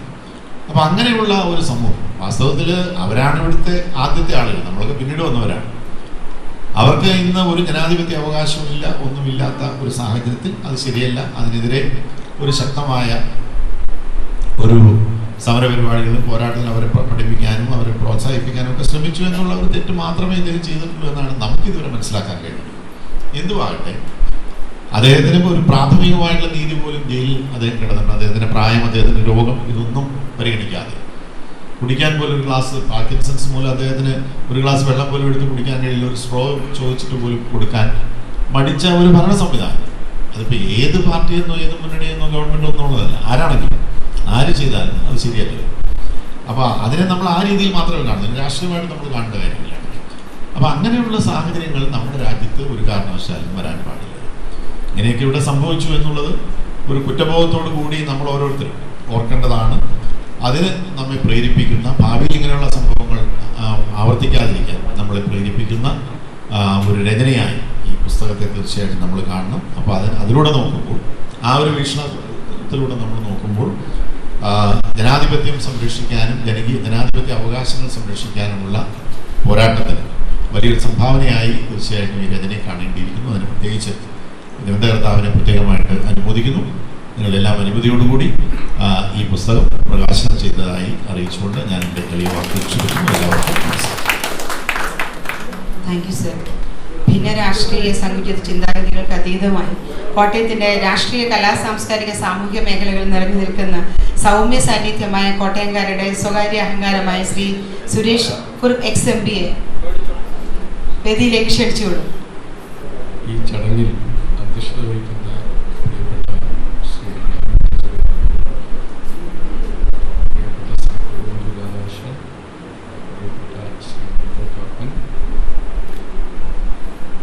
എനിക്ക് ഏറ്റവും പ്രിയപ്പെട്ട ശ്രീ ഫ്രാൻസിസ് ജോർജ്, പ്രിയപ്പെട്ട ശ്രീകുമാർ, ശ്രീ താഹാമൗലിയുടെ പുള്ളിക്കാട്ടിൽ, പ്രിയപ്പെട്ട ഡോക്ടർ പോൾ മണലിൽ, പ്രിയപ്പെട്ട ബിനു, പ്രിയപ്പെട്ട ഫിൽസൺ, ഞാൻ എല്ലാവരും, പ്രിയപ്പെട്ട ജോസഫ് പുതുശ്ശേരി, ഞാൻ എല്ലാവരുടെയും പേരെടുത്ത് പറയുന്നില്ല. ഈ ഗ്രന്ഥം എഴുതിയ പ്രിയപ്പെട്ട സന്തോഷ്, ഈ വേദിയിലും സദസ്സിലുമുള്ള ബഹുമാന്യരെ, പ്രിയപ്പെട്ട സഹോദരന്മാരെ, സുഹൃത്തുക്കളെ, ഫാദർ സ്റ്റാൻസാമിയെ കുറിച്ച്, സ്റ്റാൻസാമി അഗസ്ത്യരുടെ മിശിഹ എന്ന പേരിലുള്ള ഈ പുസ്തകം ഫാദർ സ്റ്റാൻസാമിയുടെ ജീവിതത്തിലേക്കുള്ള ഒരു മുഖവരി, സമ്പൂർണമായ ജീവചരിത്രം എന്ന് പറയാൻ പറ്റില്ല. പക്ഷേ സ്റ്റാൻസാമി എന്തിനു വേണ്ടി നിലകൊണ്ടു, അദ്ദേഹം എന്തിനു വേണ്ടി പ്രവർത്തിച്ചു, അദ്ദേഹത്തെ എങ്ങനെയൊക്കെയാണ് ഈ നാട്ടിലെ അധികാരികൾ പീഡിപ്പിച്ചത്, ഇതെല്ലാം വ്യക്തമാക്കുന്ന, നമുക്ക് അദ്ദേഹത്തിൻ്റെ പ്രവർത്തനത്തെയും ജീവിതത്തെയും കുറിച്ച് ഒരു ധാരണ നൽകുന്ന ഒരു പുസ്തകമാണ്. ഇത്തരത്തിലൊരു പുസ്തകം എഴുതാൻ ഇന്ന് അദ്ദേഹത്തിൻ്റെ മൂന്നാമത്തെ ചരമവാർഷിക ദിനത്തിൽ ഇത് പ്രസിദ്ധീകരിക്കാനും കഴിയുന്നത് ഒരു ചാരിതാർത്ഥ്യമായ സംഭവമാണ് എന്ന് കരുതുന്നു. ഭീമ കൊറഗവോ എന്ന് പറയുന്ന സ്ഥലത്ത് നടന്ന 2018 നടന്ന ഒരു കലാപത്തെ തുടർന്നാണ് ഫാദർ സ്റ്റാൻസാമി ഉൾപ്പെടെ 16 പേര്, അതിന് ഉൾപ്പെടെ 16 പേരെ മാവോയിസ്റ്റ് ബന്ധം, പ്രധാനമന്ത്രിയെ വഹിക്കാൻ ഗൂഢാലോചന നടത്തി എന്നിങ്ങനെയുള്ള കുറ്റങ്ങളെല്ലാം ആരോപിച്ച് UAPA പ്രകാരം തടങ്കില്ല എന്ന് വെച്ചാൽ വിചാരണ കൂടാതെ. ഭീമ കൊറഗോവൺ യുദ്ധം നടക്കുന്നത് 1818 1818 ഈസ്റ്റ് ഇന്ത്യ കമ്പനിയും പെഷവാർ രാജാവും തമ്മിൽ നടന്ന യുദ്ധത്തിൽ ഈസ്റ്റ് ഇന്ത്യ കമ്പനി നിർണായകമായ യുദ്ധമായിരുന്നു ഇന്ത്യ പിടിച്ചടക്കുന്നത്, പ്ലാസി യുദ്ധം പോലെ തന്നെ. ആ യുദ്ധത്തിൽ പെഷവാർ പട്ടാളക്കാരെ ബ്രിട്ടീഷ് ഈസ്റ്റ് ഇന്ത്യ കമ്പനിയുടെ പട്ടാളം തോൽപ്പിച്ചു. അതിനകത്ത് ബ്രിട്ടീഷ് പട്ടാളക്കാര് തുച്ഛമായിരുന്നു. ഇന്ത്യയിലെ ഏറ്റവും വലിയ അധസ്ഥിത സമൂഹത്തിൽപ്പെട്ട മഹർ ജാതിയിൽപ്പെട്ടവരായിരുന്നു പട്ടാളക്കാരുണ്ട്. മഹർ regiment British east India company.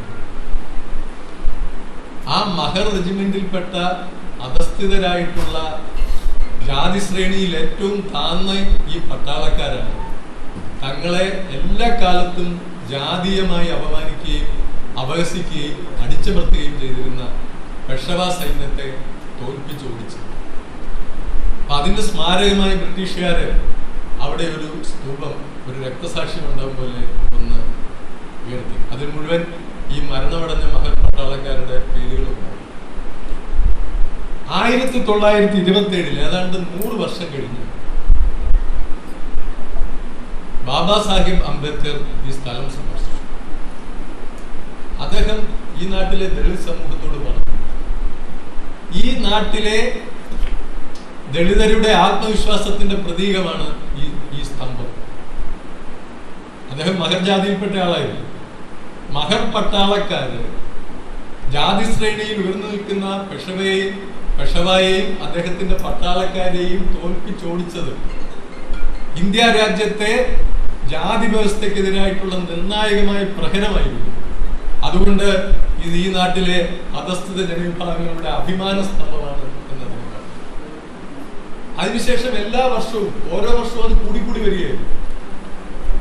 മഹാരാഷ്ട്രയിലും പരിസരത്തുമുള്ള എല്ലാ ദളിത് ജനവിഭാഗക്കാരും ഈ യുദ്ധത്തിന്റെ വാർഷികത്തിൽ അവിടെ കൂടുക എന്നുള്ളത്, ജനുവരി 1-ാം തീയതി കൂടുക എന്നുള്ളത് പതിവായിരുന്നു. 2018 അതിന്റെ 200-ാം വാർഷിക ദിനത്തിലാണ് അഭൂതപൂർവമായ ജനക്കൂട്ടമാണ് ഉണ്ടായത്. അഭൂതപൂർവമായി ജനക്കൂട്ടത്തിന് നേരെ ഒരു സംഘം ആളുകൾ വളരെ ശക്തമായ ആക്രമണം, മുൻകൂട്ടി ആസൂത്രണം ചെയ്ത ആക്രമണം അയച്ചു. അതിലൊരു ദളിത് യുവാവ് മരിച്ചു, ഒട്ടനവധി ആളുകൾക്ക് പരിക്ക് പറ്റി. ഈ ആക്രമണം നടക്കുമ്പോഴെല്ലാം പോലീസ് ഏറ്റവും നിഷ്ക്രിയമായി നോക്കി. അതിനുശേഷം മഹാരാഷ്ട്രയിലുടനീളം വലിയ പ്രതിഷേധങ്ങൾ നടന്നു. മഹാരാഷ്ട്ര ബന്ദ് നടന്നു, റോഡ് ബ്ലോക്കേഡുകൾ നടന്നു. വലിയ പ്രതിഷേധം മഹാരാഷ്ട്രയിലും അയൽ സംസ്ഥാനങ്ങളിലുമെല്ലാമായി അരങ്ങേറി. ഇതെല്ലാം കഴിഞ്ഞിട്ടാണ് ഈ സംഭവം വലിയ ഗൂഢാലോചനയായിരുന്നു. ഇത് മാവോയിസ്റ്റുകളുടെ ഗൂഢാലോചനയുടെ ഫലമായി ഉണ്ടായ പ്രവൃത്തിയാണ്. ഈ കലാപത്തിൽ മാവോയിസ്റ്റുകളാണ്, അതില് ഒട്ടനവധി ആളുകൾ വലിയ പങ്ക് വഹിച്ചു ഗൂഢാലോചനയിൽ. പ്രധാനമന്ത്രി നരേന്ദ്രമോദിയെ അടക്കം വധിക്കാനുള്ള ഒരു ഗൂഢാലോചനയുടെ ഭാഗമായിരുന്നു ഈ കലാപം എന്നാണ് ഭരണാധികാരികളും പോലീസും എല്ലാവരും കൂടെ വരുന്നത്. അതിന്റെ ഭാഗമായി അറസ്റ്റ് ചെയ്തത് ആരെയാണ്? ജാർഖണ്ഡ് സംസ്ഥാനത്ത് വർഷങ്ങളായി ആദിവാസികളുടെ ഇടയിൽ പ്രവർത്തിക്കുന്ന, ആദിവാസികളുടെ പൗരാവകാശങ്ങൾക്ക് വേണ്ടിയും അവർക്ക് നിയമം കൊടുത്തിട്ടുള്ള സംരക്ഷണം അതേപടി കിട്ടുന്നതിനും വേണ്ടി പതിറ്റാണ്ടുകളായി ആദിവാസികളുടെ ഇടയിൽ പ്രവർത്തിച്ചുകൊണ്ടിരിക്കുന്ന പാകിസ്ഥാനിസ്ഥാണ്. അദ്ദേഹം സ്ഥലത്തെങ്ങും ഇല്ല, ഓർക്കണം. അദ്ദേഹം ജാർഖണ്ഡിലാണ്, ഈ സംഭവം നടക്കുന്ന മഹാരാഷ്ട്രയിലാണ്. ഇതിനോടൊപ്പം മറ്റ് 15 ആളുകൾ അറസ്റ്റ് ചെയ്തു. അവരൊക്കെ ആരാണ്? ഒരാള് അതായത് വലിയ പ്രശസ്തയായ മനുഷ്യാവകാശ പ്രവർത്തകയും ലോയറുമായ അഭിഭാഷകയുമായ സുധാ ഭരദ്വാജ്.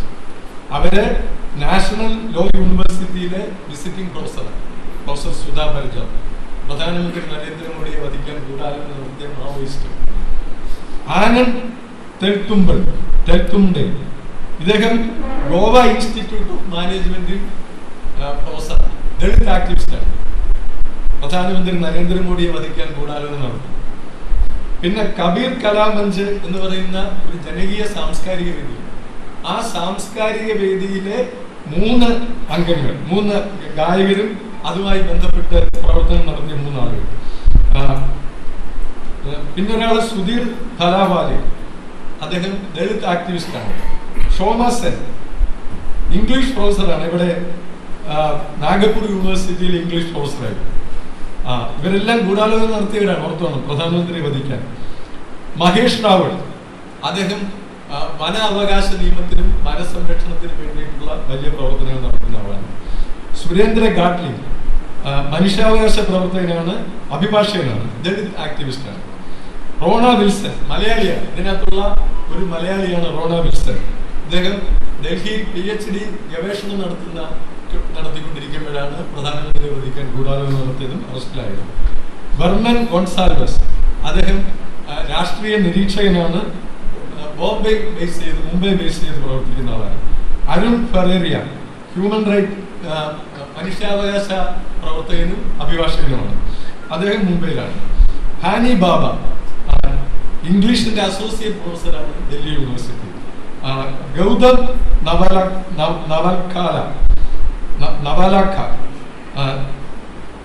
പത്രപ്രവർത്തകനാണ്, മനുഷ്യാവകാശ പ്രവർത്തകനാണ്, എഴുത്തുകാരനാണ്.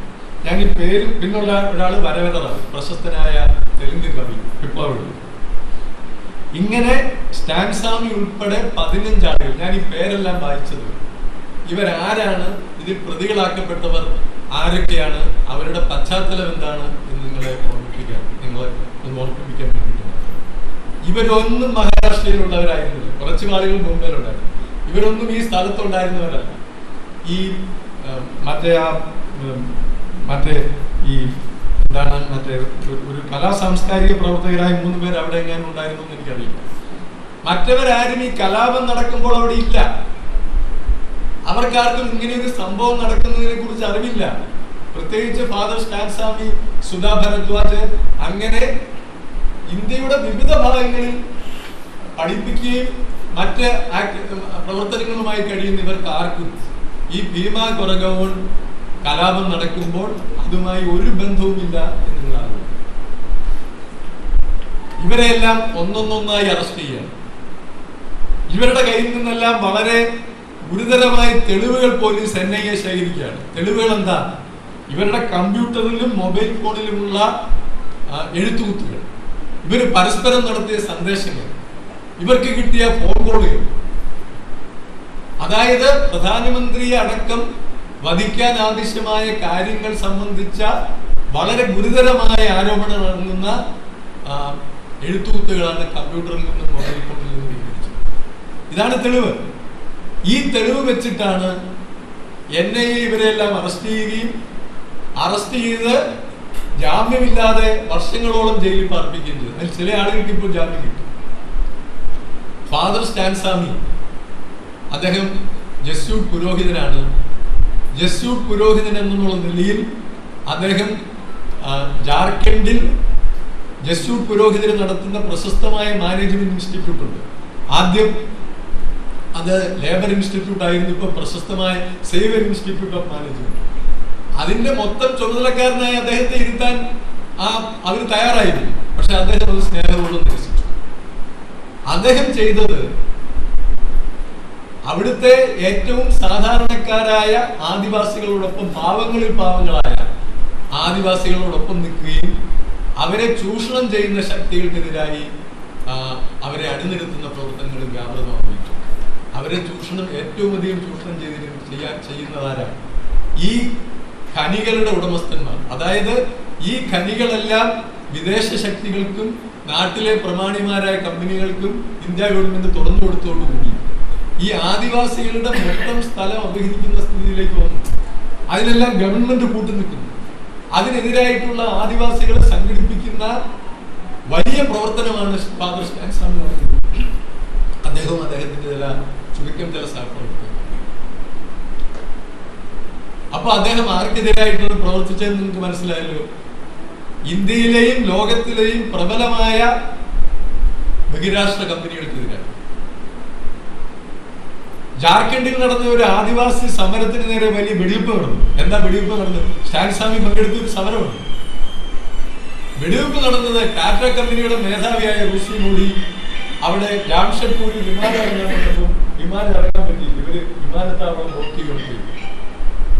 തിരിച്ചുപോയി ഋഷി മോഡി തിരിച്ചുപോയ ഉടനെ അവിടെ വെടിവെപ്പ് നടന്നു. 15ഓളം ആദിവാസികൾ മരണപ്പെട്ടു. അങ്ങനെ ലോകത്തിലെ വിവിധ ബഹിരാഷ്ട്ര കമ്പനികൾക്ക് വേണ്ടി പോലീസും ഭരണകൂടവും നിരന്തരമായി ആദിവാസികൾക്ക് നേരെ ആക്രമണം നടത്തിയപ്പോൾ തികച്ചും സമാധാനപരമായി, അതോർക്കണം, നിയമപരമായി, നിയമത്തിന്റെ എല്ലാ പഴുതുകളും ഉപയോഗിച്ച് സമാധാനപരമായി ഈ ആദിവാസികളെ സംഘടിപ്പിക്കുകയും കോടതിയിൽ ഇക്കാര്യങ്ങൾ ചോദ്യം ചെയ്യുകയും സമാധാനപരമായ സമരങ്ങൾക്ക് നേതൃത്വം കൊടുക്കുകയും ചെയ്യുക എന്ന ഒരേ ഒരു കുറ്റം മാത്രമാണ് ഫാദർ സ്റ്റാൻ സ്വാമി ചെയ്തത്. അദ്ദേഹം വഴിമാറി നടന്ന പുരോഹിതനായിരുന്നു. അതായത് ജസ്യൂട്ട് കോൺഗ്രേഷന്റെ എന്തെങ്കിലും ഔപചാരികമായ അനുമതി അദ്ദേഹത്തിന് കിട്ടിയിട്ടല്ല. നിങ്ങൾ ഓർക്കണം, എന്റെ വഴി ഇതാണ്, ഞാൻ ഈ വഴിയിലേക്കാണ് പോകാൻ ഉദ്ദേശിക്കുന്നത് എന്ന് അവരുടെ മൗനം സമ്മതമായി എടുത്ത് അദ്ദേഹം ഈ ആദിവാസികളുടെ ഇടയിലേക്ക് പ്രവർത്തനം നീക്കുകയാണ്. ഈ പ്രവർത്തനം നടത്തുകയും ഇത്തരം പ്രവർത്തനങ്ങളിൽ ഏർപ്പെടുകയും ചെയ്തതിനാണ് ഫാദർ സ്റ്റാൻ സ്വാമി ഉൾപ്പെടെയുള്ള മറ്റ് 15 ആളുകളെ അവർക്ക് ഒരു ബന്ധവുമില്ലാത്ത ഈ കേസിൽ പിടിക്കുന്നത്. സുധാ ഭരദ്വാജ് എന്ത് ബന്ധം? അതേപോലെ തന്നെ ഇതേപോലെ ഈ ഹാനി ബാബയ്ക്ക് എന്ത് ബന്ധം? ഇവരെല്ലാം നമ്മുടെ സമൂഹത്തിൽ ആദരിക്കപ്പെടുകയും ഒട്ടനവധി വിദ്യാർത്ഥികൾ ബഹുമാനിക്കുകയും ചെയ്യുന്ന ആദരണീയരായ പ്രൊഫസർമാരും അതുപോലെയുള്ള ആളുകളുമാണ്. അവരുടെ കയ്യിൽ നിന്ന് പിടിച്ചെടുത്ത ഈ പറയുന്ന രേഖകളുണ്ടല്ലോ, അത് മുഴുവൻ ഹാക്ക് ചെയ്ത്, അതാണ് നിങ്ങൾ ആലോചിക്കേണ്ടത്. ഈ കമ്പ്യൂട്ടർ എവിടെ നിന്നെല്ലാം പിടിച്ചെടുത്തോണ്ട് പോയി, ആ കമ്പ്യൂട്ടറെല്ലാം ഹാക്ക് ചെയ്ത് രേഖകൾ കൃത്രിമമായി ഉണ്ടാക്കി എന്നുള്ളത് ഈ കമ്പ്യൂട്ടറുകൾ പിന്നീട് നോക്കി പഠിച്ച അമേരിക്കയിലെ ഒരു ഇൻസ്റ്റിറ്റ്യൂട്ട് കണ്ടെത്തിയതാണ്. എല്ലാ രേഖകളും വ്യാജമായിരുന്നു, ഒരു രേഖ പോലും യഥാർത്ഥമായിട്ടുള്ളതില്ല. ഈ രേഖകളുടെ ബലത്തിലാണ് ഇപ്പോഴും ഈ ആളുകൾ പലരും ജയിലിൽ കിടക്കുന്നത്. ഫാദർ സ്റ്റാൻ സ്വാമിയെ പോലെയുള്ള ഒരാൾ ഒരു 1.5 വർഷം ജയിലിൽ കിടന്ന് ഒരു ചികിത്സയും കിട്ടാതെ, അദ്ദേഹം ഗുരുതരമായ പാർക്കിൻസൺസ് രോഗത്തിന് വിധേയമായി. അദ്ദേഹത്തിന് ഒരു ഗ്ലാസ് എടുത്ത് വെള്ളം കുടിക്കാൻ പറ്റില്ല, കാരണം കൈ വരച്ചിട്ട് ചുണ്ടിലേക്ക് അടുപ്പിക്കാൻ പറ്റില്ല. അദ്ദേഹത്തിന് സ്ട്രോ വേണം. അപ്പൊ ഒരു സ്ട്രോ വേണം എന്ന് പോലീസിനോട് ആവശ്യപ്പെട്ടിട്ട് സ്ട്രോ കൊടുത്തു. അതിനുവേണ്ടി കോടതിയിൽ നിരന്തരമായി പരീക്ഷ കൊടുത്തിട്ടും കോടതി അതിൽ തീരുമാനം എടുത്തു. അങ്ങനെ വെള്ളം ഇറക്കാൻ കഴിയാതെ നിരപരാധിയായ ഒരു മനുഷ്യൻ, 84 വയസ്സായ ഒരു വൃദ്ധൻ, ഇന്ത്യയിലെ ഏറ്റവും കിരാതമായ ഒരു നിയമത്തിന്റെ പിടിയിൽപ്പെട്ട് ജയിലിൽ കിടന്ന് മരിക്കാനിടയായി രക്തസാക്ഷിത്വം വരിച്ചു. ജനാധിപത്യ മാർഗങ്ങളിൽ കൂടി ജനാധിപത്യപരമായ അധികാരത്തിൽ വന്ന ഒരു ഗവൺമെന്റ് ഏറ്റവും നികൃഷ്ടമായ ജനാധിപത്യ വിരുദ്ധമായ മാർഗങ്ങൾ ഉപയോഗിച്ച് ഈ നാട്ടിലെ ബഹിരാഷ്ട്ര കുത്തക കമ്പനികൾക്ക് വേണ്ടി 10-16 നിരപരാധികളെ വേട്ടയാടുകയും അവരെ വിചാരണ കൂടാതെ തടങ്കിലടയ്ക്കുകയും ചെയ്തതിന്റെ ചരിത്രമാണ് ഭീമ കൊറഗൌൺ കലാപത്തെ സംബന്ധിച്ച കേസും ഗൂഢാലോചനയും എന്ന് നമ്മൾ മനസ്സിലാക്കും. ഇന്ത്യൻ ജനാധിപത്യത്തിനും ഈ നാട്ടിലെ പാവങ്ങൾക്കും വേണ്ടി രക്തസാക്ഷിത്വം വരിച്ച ദേഹമാണ് ഫാദർ സ്റ്റാൻ സ്വാമി. യാതൊരു സംശയവും വേണ്ട. ഇത്രയും നികൃഷ്ടമായ രീതിയിൽ ഒരു ജനാധിപത്യ രീതിയിൽ തെരഞ്ഞെടുക്കപ്പെട്ട ഭരണകൂടം പ്രവർത്തിക്കുന്നു എന്നുള്ളത് നമ്മളെ സംബന്ധിച്ചിടത്തോളം അത്ഭുതമാണ്. ഇങ്ങനെയൊക്കെ നടക്കുമോ? ഇങ്ങനെയൊക്കെ ചെയ്യാൻ പറ്റുമോ? ഇങ്ങനെയൊക്കെ ചിന്തിക്കാമോ? ഇതെല്ലാം ഇവർ ആർക്ക് വേണ്ടിയിട്ടാണ് ചെയ്തത്? ഈ നാട്ടിലെ ബഹിരാഷ്ട്ര കുത്തക കമ്പനികൾക്ക് വേണ്ടി, ഈ നാട്ടിലെ പാവപ്പെട്ട ആദിവാസികളെ കുടിയൊഴിപ്പിക്കാൻ, അവരുടെ പൗരാവകാശവും മനുഷ്യാവകാശവും കവർന്നെടുക്കാൻ, അവർക്ക് നിയമപരമായി കിട്ടിയിരിക്കുന്ന പരിരക്ഷകൾ ഇല്ലാതാക്കാൻ, ഇതിനെല്ലാം വേണ്ടിയിട്ടാണ് ഈ ഹീനകൃത്യം നടന്നത് എന്ന് നിങ്ങൾ ഓർക്കണം. UAPAയുടെ അമെൻമെന്റ് ഞങ്ങൾ രണ്ടുപേരും പാർലമെന്റിലുള്ളപ്പോഴാണ് പാസ്സാക്കിയത്. അന്ന് രാജ്യസഭയിൽ BJPക്ക് ഭൂരിപക്ഷമില്ല. അതുകൊണ്ട് സംയുക്ത സമ്മേളനം നടന്നു. ലോക്സഭയുടെയും രാജ്യസഭയുടെയും സംയുക്ത സമ്മേളനം നടത്തിയിട്ടാണ് അന്ന് പ്രതിപക്ഷത്തുള്ള മുഴുവൻ കക്ഷികളും ആശങ്ക പ്രകടിപ്പിച്ച ഈ നിയമം വിചാരണ കൂടാതെ തടങ്കിൽ വെക്കാനും ഇന്ത്യൻ ക്രിമിനൽ നടപടിക്രമത്തിന്റെ എല്ലാം തലകീഴായി മാറ്റി. അതായത് കുറ്റവാളികളായി പിടിക്കപ്പെടുന്നവർക്ക് അവരുടെ ജോലിയാണ് ഞാൻ കുറ്റവാളിയല്ല എന്ന് തെളിയിക്കുന്നത്, പ്രോസിക്യൂഷന്റെ അല്ല. ഒരിക്കലും ജാമ്യം കിട്ടാത്ത രീതിയിൽ അവരെ കരുതൽ തടങ്കലിൽ വെച്ച് വർഷങ്ങളോളം ജയിലിലടങ്ങി. ഈ കോടതി, ഇന്ത്യയിലെ കോടതി ഇതിന് കൂട്ടുനിന്ന് നിങ്ങൾ ആലോചിക്കും. ഫാദർ സ്റ്റാൻ സ്വാമിയുടെ നിരന്തരമായ അപേക്ഷകൾ, ജാമ്യത്തിന് വേണ്ടിയിട്ടുള്ളത്, ഹോസ്പിറ്റലിൽ മര്യാദയ്ക്കുള്ള ചികിത്സ കിട്ടാൻ വേണ്ടിയിട്ടുള്ളത്, ഒരു സ്ട്രോയ്ക്ക് വേണ്ടിയിട്ടുള്ള അപേക്ഷകൾ അവഗണിച്ച ഒരു കോടതിയാണ് ഇന്ത്യയുടെ ജനാധിപത്യത്തിലുള്ളത് എന്ന് നിങ്ങൾ ആലോചിക്കും. അവസാനം കോടതി ഞെട്ടൽ രേഖപ്പെടുത്തി അദ്ദേഹം മരിച്ചു. ആ ജാമ്യാപേക്ഷ വന്ന ദിവസമാണ് അദ്ദേഹം മരിച്ച വിവരം കോടതിയിൽ സബ്മിറ്റ് ചെയ്തത്. ആ ഞെട്ടൽ രേഖപ്പെടുത്തിയത് പിൻവലിക്കണമെന്ന് പ്രോസിക്യൂഷൻ പറഞ്ഞപ്പോൾ കോടതി അത് അപ്പൊ തന്നെ ആ പരാമർശം. അതാണ് ഇന്ത്യയിലെ കോടതി. ആ ജനാധിപത്യ സംവിധാനം സംരക്ഷിക്കപ്പെടും എന്നുള്ളതിന്റെ ഒരു ഉറപ്പ് നമുക്ക് ഈ തെരഞ്ഞെടുപ്പിൽ ലഭിച്ചു. അതാണ് ഈ അന്ധകാരാവൃതമായ ഇന്ത്യയുടെ രാഷ്ട്രീയത്തിലെ ഏക വെള്ളി വെളിച്ചം എന്ന് ഞാൻ കരുതുന്നു. ഫാദർ സ്റ്റാൻ സ്വാമിയെ പോലുള്ളവർ കള്ളക്കേസിൽ കുടുക്കപ്പെടാതിരിക്കുകയും അവർക്ക് സ്വതന്ത്രമായും നിർഭയമായും ഈ നാട്ടിൽ പ്രവർത്തിക്കാൻ ആവശ്യമായ ഒരു സാഹചര്യം ഒരുക്കുകയും ചെയ്യുന്ന ഒരു സ്ഥിതി ഇന്ത്യ രാജ്യത്ത് വിദൂരമല്ല എന്ന് കാണിക്കുന്ന ഒരു തെരഞ്ഞെടുപ്പ് ഫലമാണ് കഴിഞ്ഞ തെരഞ്ഞെടുപ്പ്. ഈ ധിക്കാരവും ഈ അതിക്രമവും പാവങ്ങളുടെ മേൽ മെക്കെട്ട് കയറ്റലും ഏറ്റവും ഹീനമായ പ്രചരണങ്ങൾ വ്യക്തികൾക്കെതിരായും സംഘടനകൾക്കെതിരായും നടത്തുകയും ചെയ്യുന്ന ഒരു ഭരണ സംവിധാനത്തിനെതിരെ ഈ നാട്ടിലെ സാധാരണക്കാരായ ജനങ്ങൾ നടത്തിയ അതിശക്തമായ പ്രതികരണമാണ് കഴിഞ്ഞ തിരഞ്ഞെടുപ്പ്. അതിൽ ഫാദർ സ്റ്റാൻസാമിയുടെ രക്തസാക്ഷിത്വവും ഒരു പങ്ക് വഹിച്ചിട്ടുണ്ട് എന്ന് ഈ അവസരത്തിൽ പറയാൻ ഞാൻ ആഗ്രഹിക്കുന്നു. സന്തോഷ് ഇത്തരമൊരു പുസ്തകം എഴുതിയത് ഏറ്റവും ഉചിതമായി ഫാദർ സ്റ്റാൻസാമി ഇന്ന് നമ്മൾ അനുസ്മരിക്കുന്നതിനേക്കാൾ കൂടുതൽ പരിഗണന അദ്ദേഹം അർഹിക്കുന്നുണ്ട്. അത് വരും വർഷങ്ങളിൽ കൂടുതലായി അദ്ദേഹത്തിന്റെ രക്തസാക്ഷിത്വം ഇന്ത്യ രാജ്യത്തെ വിവിധ വിഭാഗം ജനങ്ങൾ ഏറ്റെടുക്കും എന്ന കാര്യത്തിൽ എനിക്ക് സംശയമില്ല. അങ്ങനെ ഉണ്ടാവണം. അത് ഇന്ത്യൻ ജനാധിപത്യത്തിലെ ഏറ്റവും പ്രധാനപ്പെട്ട ഒരു ഏടാണ് എന്ന് മാത്രം പറഞ്ഞുകൊണ്ട് ഞാൻ എന്റെ ചെറിയ വാക്കുകൾ നിർത്തുന്നു. നന്ദി, നമസ്കാരം. Thank you sir. കോട്ടയംകാരുടെ ഹൃദയമുടിപ്പുകൾ തൊട്ടറിയുന്ന നാടിന്റെ വികസന പാതയിൽ പ്രകാശത്തിന്റെ നറുവെളിച്ചം വിതറിയ മുൻമന്ത്രിയും സങ്കുചിത രാഷ്ട്രീയ ചിന്തകൾക്ക് അതീതമായ സ്നേഹ സൗമ്യതകളുടെയും വിനയത്തിന്റെയും ആദരണീയ മാതൃകയുമായ ശ്രീ തിരുവഞ്ചൂർ രാധാകൃഷ്ണൻ MLA അവർകളെ വേദിയിലേക്ക് സ്വാഗതം ചെയ്തുകൊള്ളുന്നു. ആദരണീയനായ അധ്യക്ഷൻ ശ്രീ പ്രിയമുള്ള ശ്രീ ഡിജോ കാപ്പൻ, പുസ്തക പ്രകാശകന് മരിച്ച ശ്രീ ഫ്രാൻസിസ് കാപ്പൻ, പുസ്തകം ഏറ്റുവാങ്ങിയ നമ്മുടെ പ്രിയമുള്ള Shri Suresh executive Shri Raja Sreekumar Varma, Shri KM Thahamoulavi, government father Emil Pullikkattil, doctor Paul Manalil, സ്നേഹമുള്ള ശ്രീ ജോഷി മാത്യു, ശ്രീ ബിനു, മറ്റ് സഹോദരങ്ങളെ, സ്നേഹിതരെ, സുഹൃത്തുക്കളെ, ശ്രീ ജോസഫ് ലിശ്ശേരിയുടെ സഹോദരൻ, ഇവിടെ ഫാദർ സ്റ്റാൻസാമിയെ കുറിച്ച് നമ്മളുടെ ഞാൻ വന്നപ്പോൾ സംസാരിച്ചുകൊണ്ടിരുന്ന നമ്മുടെ മാന്യനായ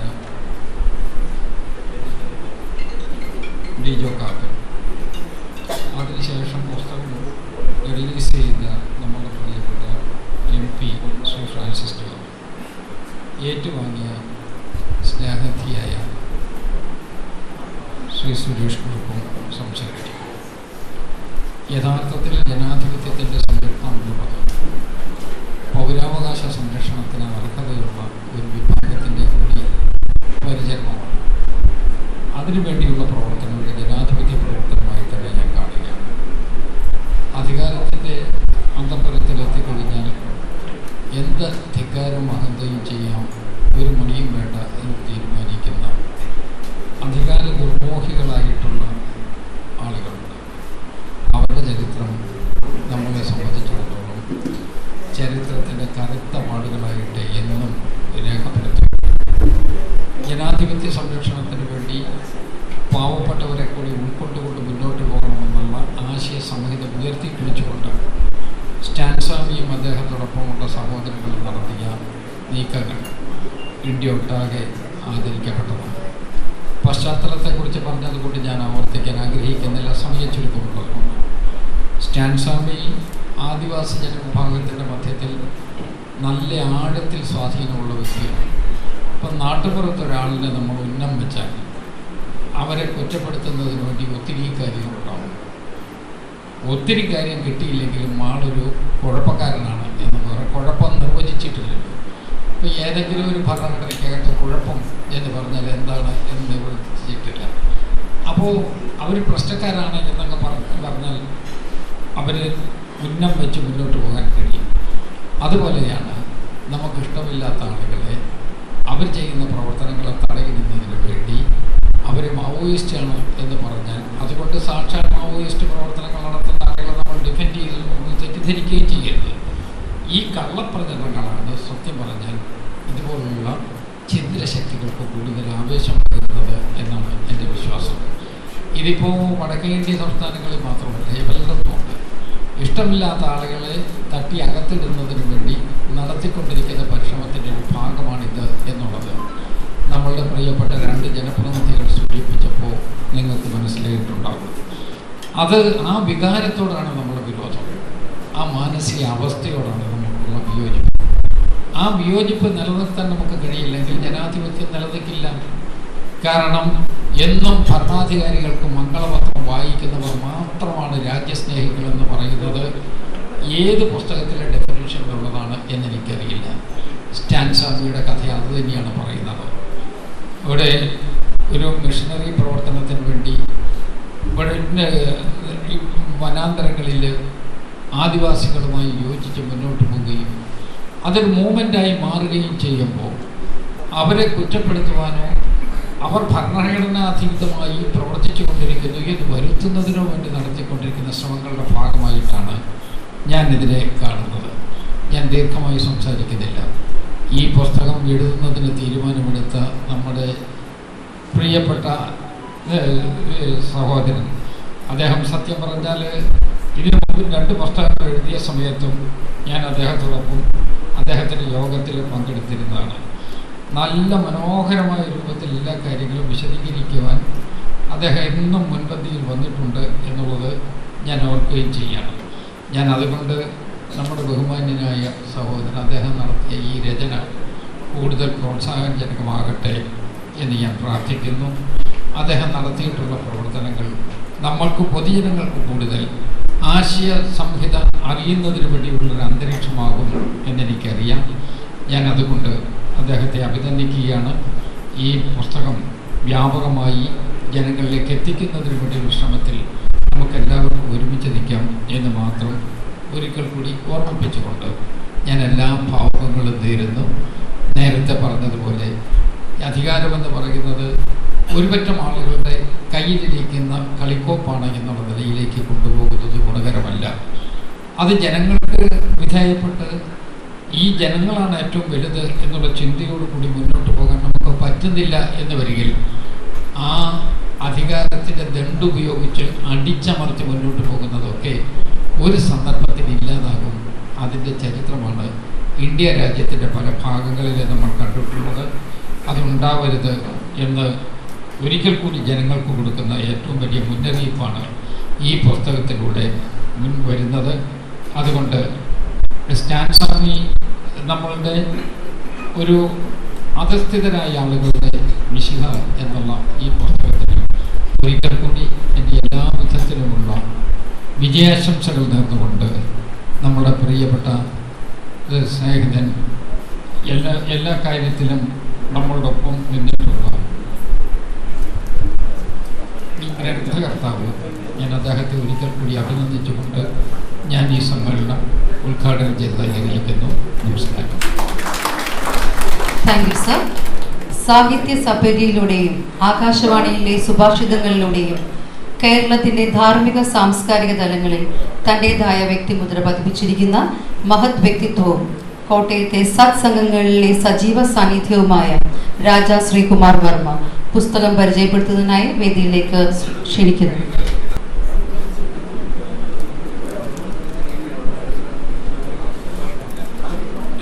ഈ യോഗത്തിൻ്റെ അധ്യക്ഷൻ ഞാൻ മോനച്ചായൻ എന്ന് വിളിക്കുന്ന ശ്രീ അബ്രഹാം അച്ചിച്ചറിയ അവർ,